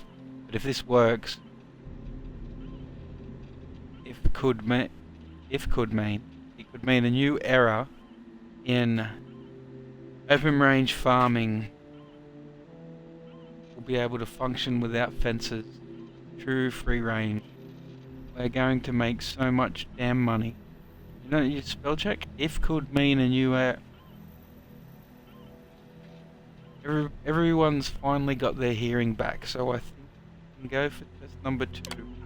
Our initial hopes for range and distance might have been a bit ambitious, but we've at least got the fundamentals down. Turn on system, have the signal beam directly into your personal radio, letting you know the location of nearby critters. Next up, improving how many animals we track at once, and how far we can track them.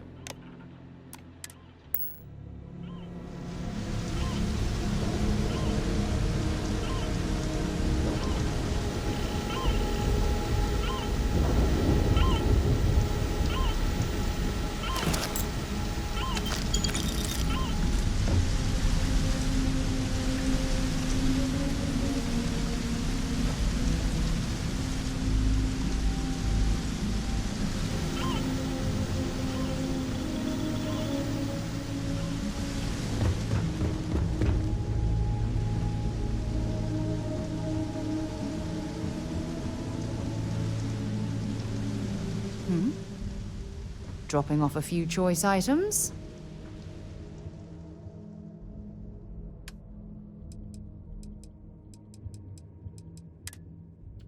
You can carry.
Bye-bye.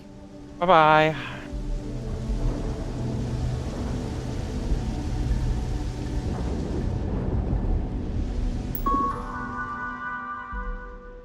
Alright. Now gourmet security. Multiple warnings received. Please. Option below. Security logs. Equipment dropped today. Additional materials for the livestock tracking system. Ian's hookup. A couple predators came over the ridge last night. Maria was up, so she took a couple of shots at them, drove them off. Those turrets can't get here soon enough. But the turrets delivered at long last. Once those are installed, no one needs night watch anymore. Our lives are about to get a whole lot better. Took multiple days on ladders, but the turrets are hooked up and ready to go. Goodbye, night shift. I may have been hasty, turned things on for the first time last night and blew out the grid. Rewiring starts today. Okay, a couple more tests of the system and I think we're finally ready for prime time. All the automation they're trying to build in this place draws a lot more power than we initially planned for. Technical materials and more excitedly feed dropped off today. Finally getting perishables at long last. Seems like this might be truly happening. Status offline. Proceed to control room to initiate system reboot. Automated defenses. Turret die area. Damage detected.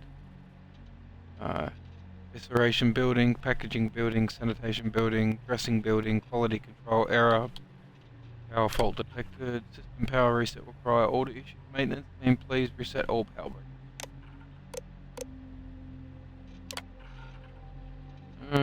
Warning, admin connection lost, server connection lost, reset connection.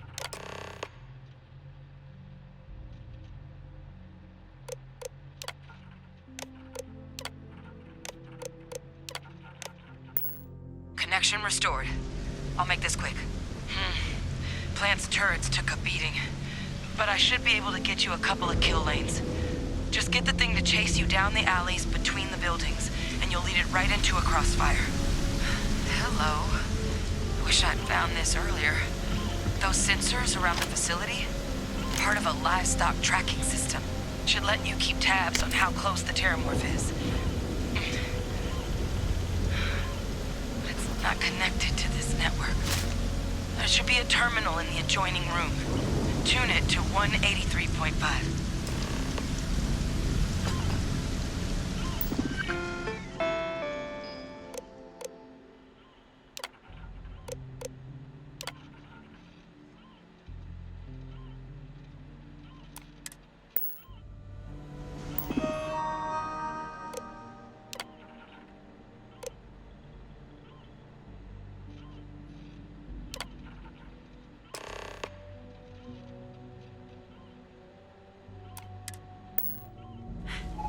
Tracker's reading green. What's that sound? Lockdown is active. Shit. Stop. Stop whatever you're doing and get in cover. It's on the move.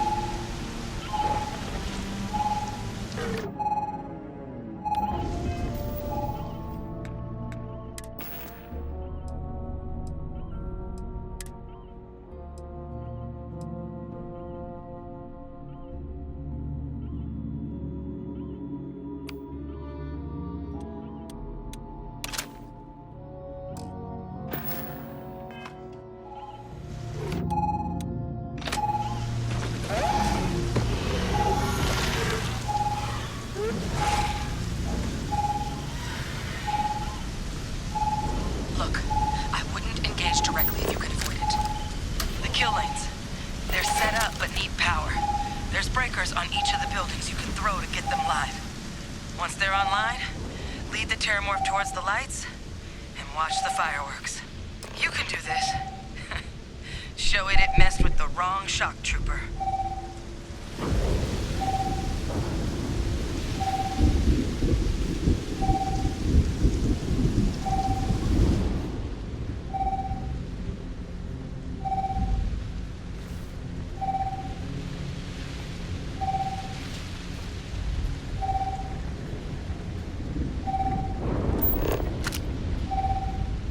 Seeing a meat packing facility from the inside is starting to make me feel like I should switch to becoming a vegetarian.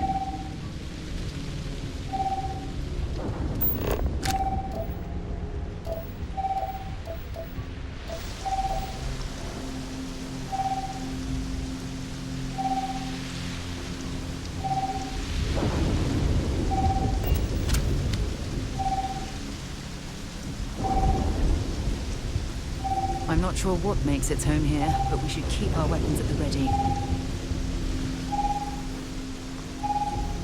Additional power required.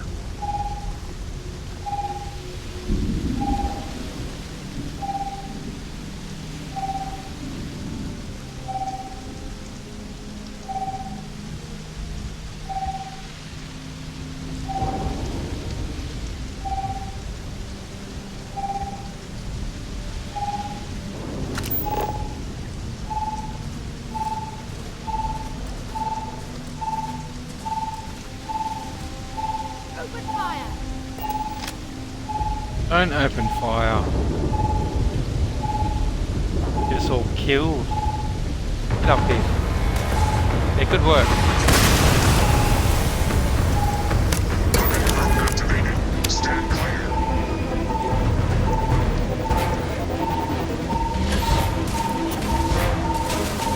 Do you have a death wish or something?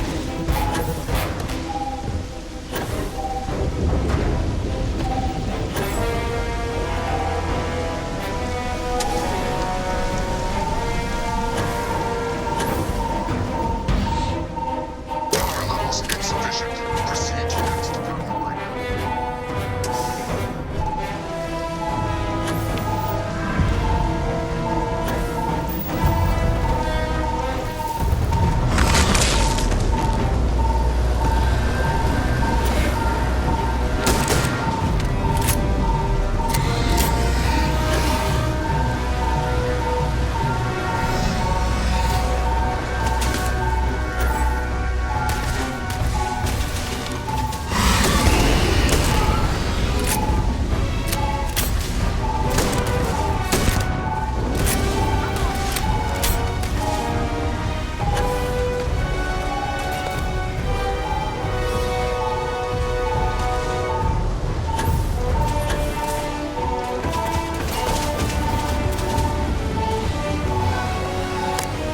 All defenses restored.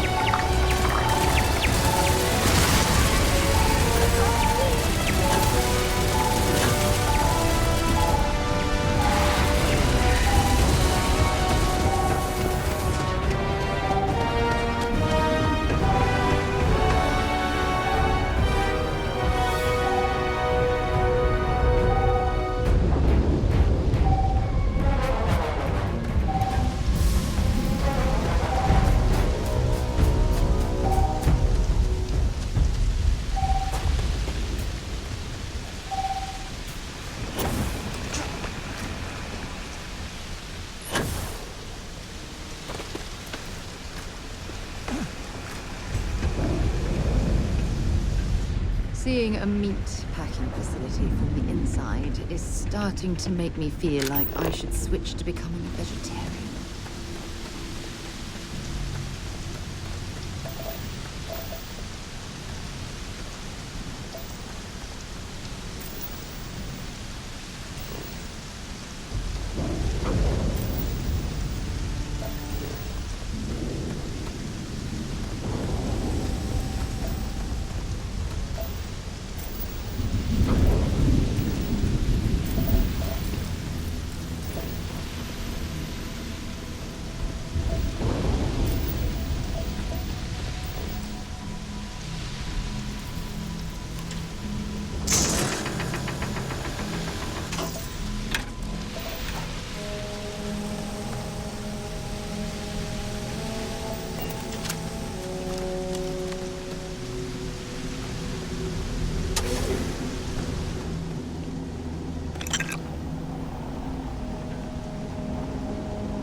Anything over here?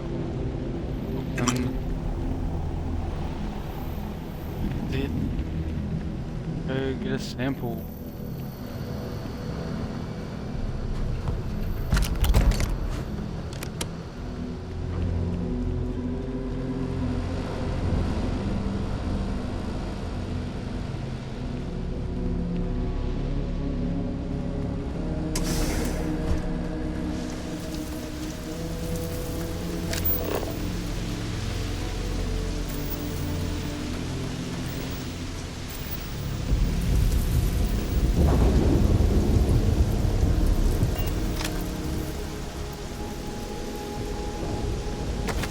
You're going to be carrying that gooey mess, right?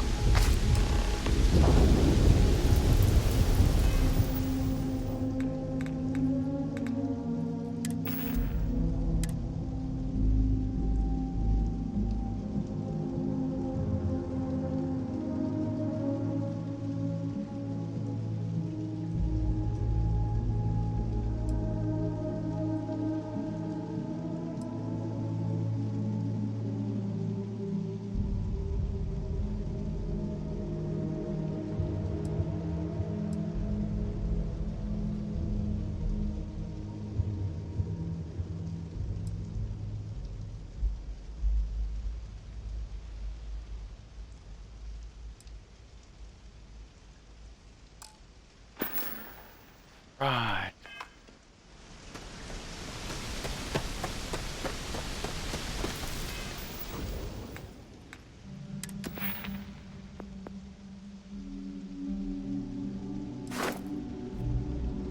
Seven.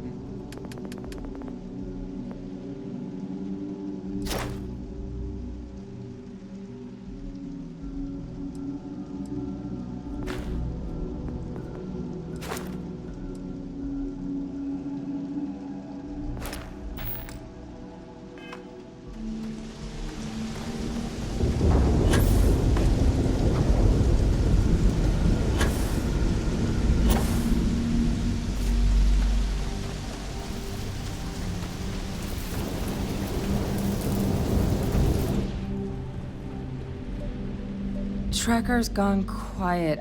I suspect it's either hiding or... Wait. You did it, didn't you? Heavens above! You just flatlined a terramorph!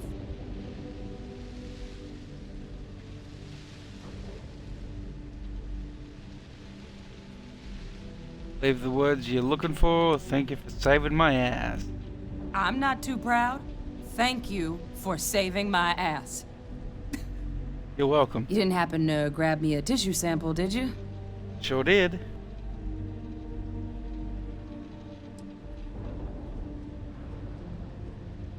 A lot of life gets recorded in our cells. Like, for example, if this terramorph's cells have certain radiation or chemical exposures, it could point to it having been transported on a ship. Then, we could start getting some answers about this thing. So, did you manage to nab one?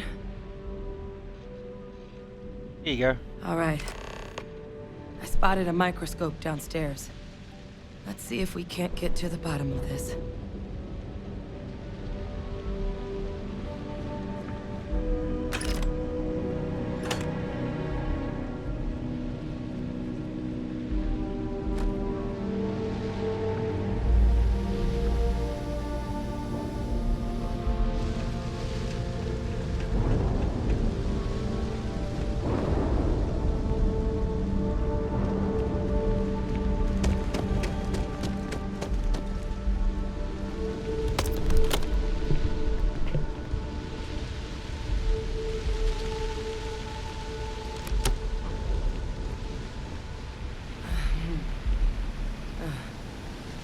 Older model.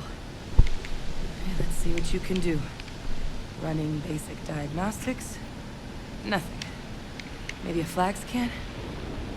No. Spectrograph. Damn. This equipment, it's not set up to do a proper analysis of our sample. But this terramorph being here, of all places, it doesn't make sense. Humanity's spread plenty of creatures in our travels across the stars. Pets, livestock, pests. But terramorphs, they're different. To our knowledge, no one's ever spread them intentionally. Yet somehow, they follow us. So when humans settle a world, 70 to 100 years later, terramorphs tend to just appear. No one knows how or why. Dangerous, but at least predictable. Tau Ceti, though, it's too young to have a native population. It's only been colonized 20 years? But then the other option, that someone captured one of the deadliest predators in the galaxy just to wipe out some settlers minding their own business?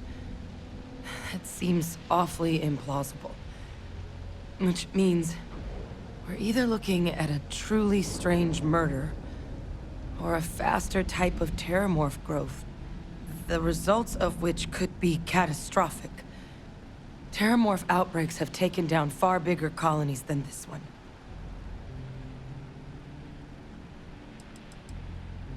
How does no one know how terramorphs got onto human worlds? Aren't they kind of hard to miss? Well, they're not exactly buying tickets and flying coach. The theory is that they're spread by some kind of egg or seed that's able to evade our detection. But how the hell an undetectable egg turns into a terramorph without anyone noticing is a question no one's ever found an answer to. And it's why what's happened here could be real bad news for the rest of human civilization. Terramorphs taking down other colonies? They have. They even took down an entire city once. A place called Londinian had to be quarantined due to a massive outbreak during the Colony War. It's the only known loss of that scale, but it's the reason why any change in our relationship with these creatures needs to be taken very seriously.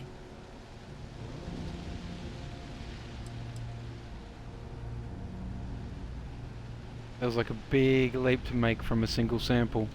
You're right. We don't have enough information. Time was, I had access to one of the best repositories of terramorph research in the galaxy. Seems a natural place to start looking, if I can figure how to access it. But we also need to get this sample properly analyzed, get confirmation on just how concerned we should be. Luckily, I think I know just the person to help with the sample. What would you say to delivering this to him for me? Yeah, I'd do it myself, but I need to call in some favors. See if I can't get access to that terramorph data. Plus, maybe just pop by a hospital for a little bit. Clear it with your boss, or commander, or whoever it is that actually sent you here. You can even show them this. My gene tag. Tell them Hadrian Sanan thinks there could be more attacks on the horizon. Maybe we'll get lucky and they'll recognize the name.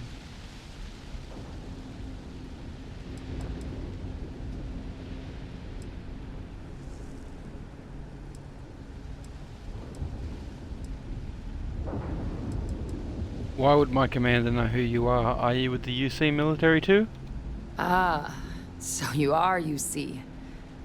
And if they sent you way out here, 20 credits says you're Vanguard. But yes, I was military. Not anymore, but I've still got some friends in the colony, so if I'm lucky, maybe whoever sent you is one that still likes me.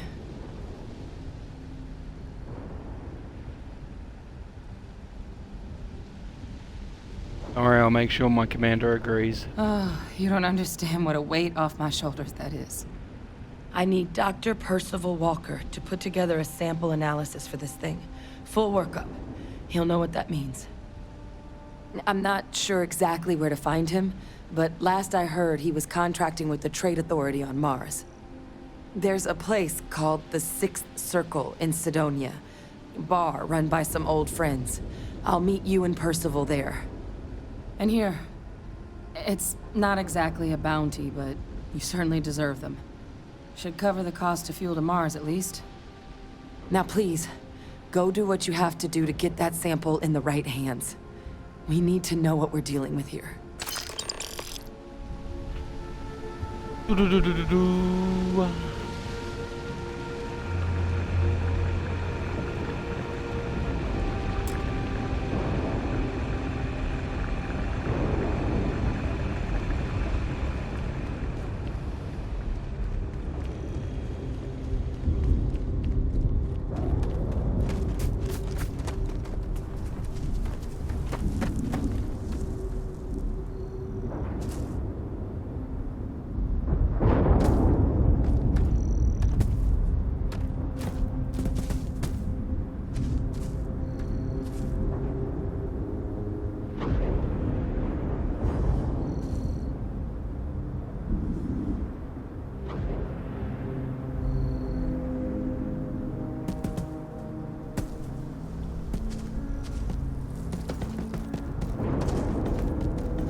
time.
Hello.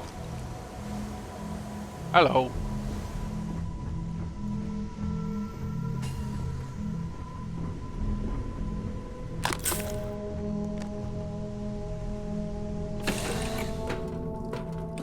Lifting off right away, or do you need a little bit of time? What would you do in my shoes? Not literally.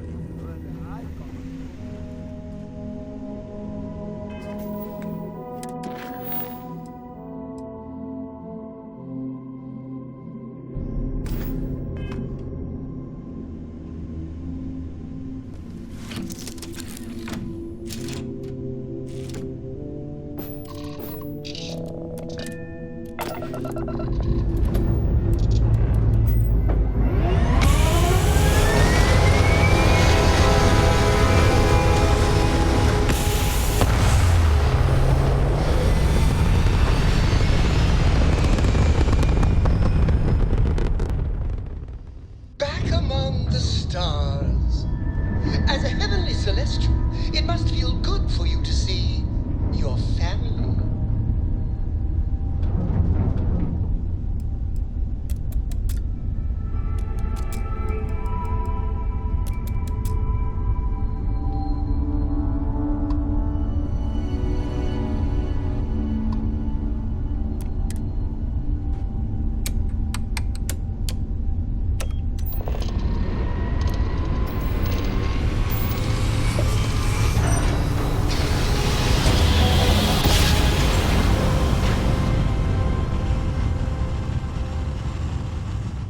Your grav jumps are as majestic You are as entering a bat. United Colony space. Maintain course and prepare to be scanned.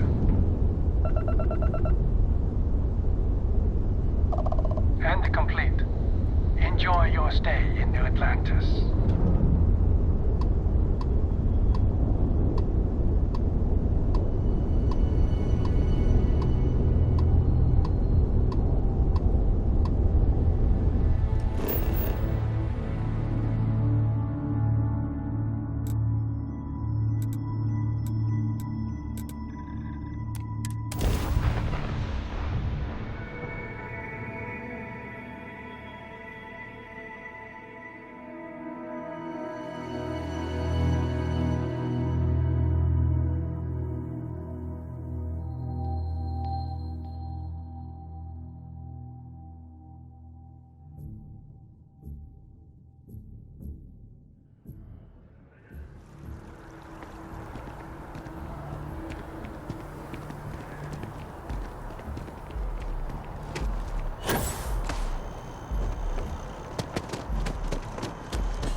Look who's back. All set with that probationary mission? We can do your debrief and formally welcome you into the Vanguard whenever you're ready. I need your permission to deliver a terramorph tissue sample to Mars. A terror? What? How did you walk away with the terramorph tissue sample running comms repairs? What happened to the settlers?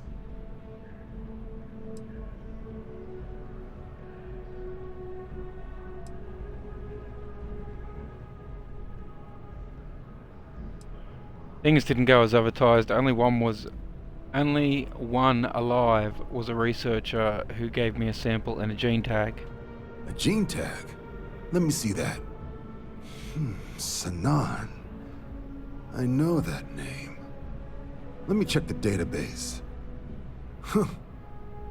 A lot of this data's been classified. Here we go. Service record. Wow. That's a lot of commendations. Seems like she served with distinction as co-head of a UC Xenoweapons division. Faced tribunal at the end of the Colony War. And was dismissed from duty. Guess that's why I'd heard the name before. If she's former Xeno warfare, though, well, we can at least be sure she knows her aliens.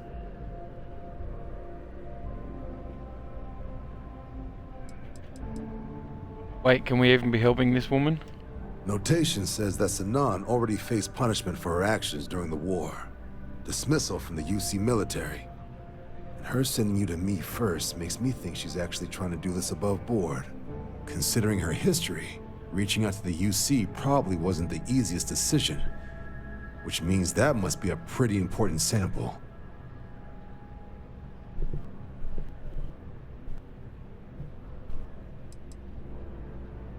The heck is Xeno warfare? In the run-up to the Colony War, the UC started a program with a singular goal. Find the deadliest, most terrifying aliens in the galaxy, and have them fight on the side of the UC. Never saw any of the deployments myself, but the program was clearly enough of a success that when the war came to an end 20 years ago, both sides agreed to have the practice banned, at which point, I presume, this tribunal decided to cut Sanan loose.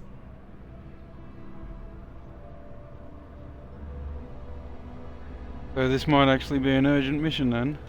Certainly seems that way. Did your survivor, Hadrian, did she mention why she thinks this sample's so special?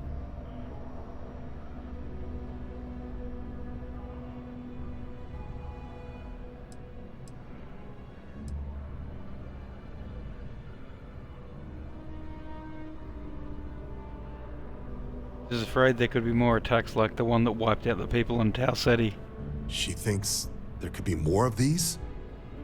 Well, this is one of the more surprising debriefs I've ever been a part of. But if Hadrian Sanan thinks this sample needs to get to Mars, then we're gonna make sure it gets to Mars. I'll take care of the clearances and ensure you get your credits. Consider these your first official orders. And here, so everyone knows you're working with the Vanguard. Welcome to the Navy, Captain. Vanguard's also got some custom ship modifications. You'll be cleared for access to them next time you're down at the spaceport. Talk to ship services. Now, if there wasn't anything else, I suggest you move out.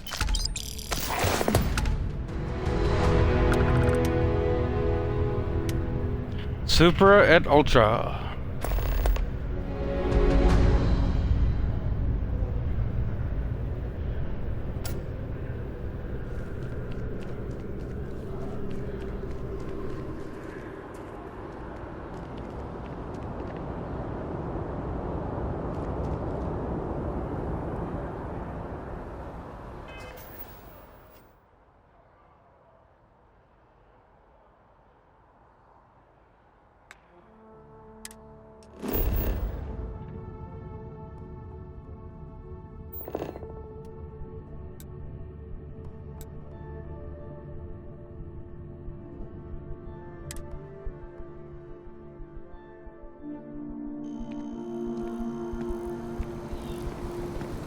Wish that bartender at the viewport would stop complaining to security. I don't know what she lost, but she won't get it back by annoying us.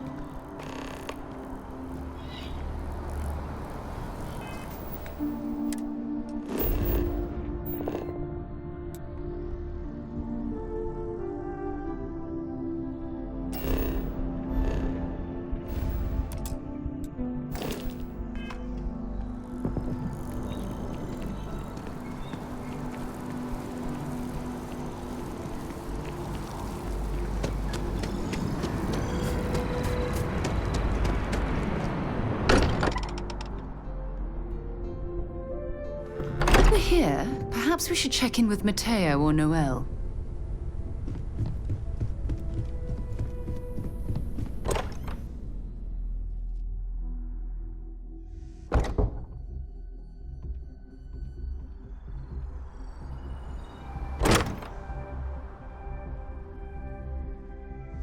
Look at this place. It's just as we left it. You know, I've often wondered who keeps the lodge so meticulously clean.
Time to get back to the world, eh?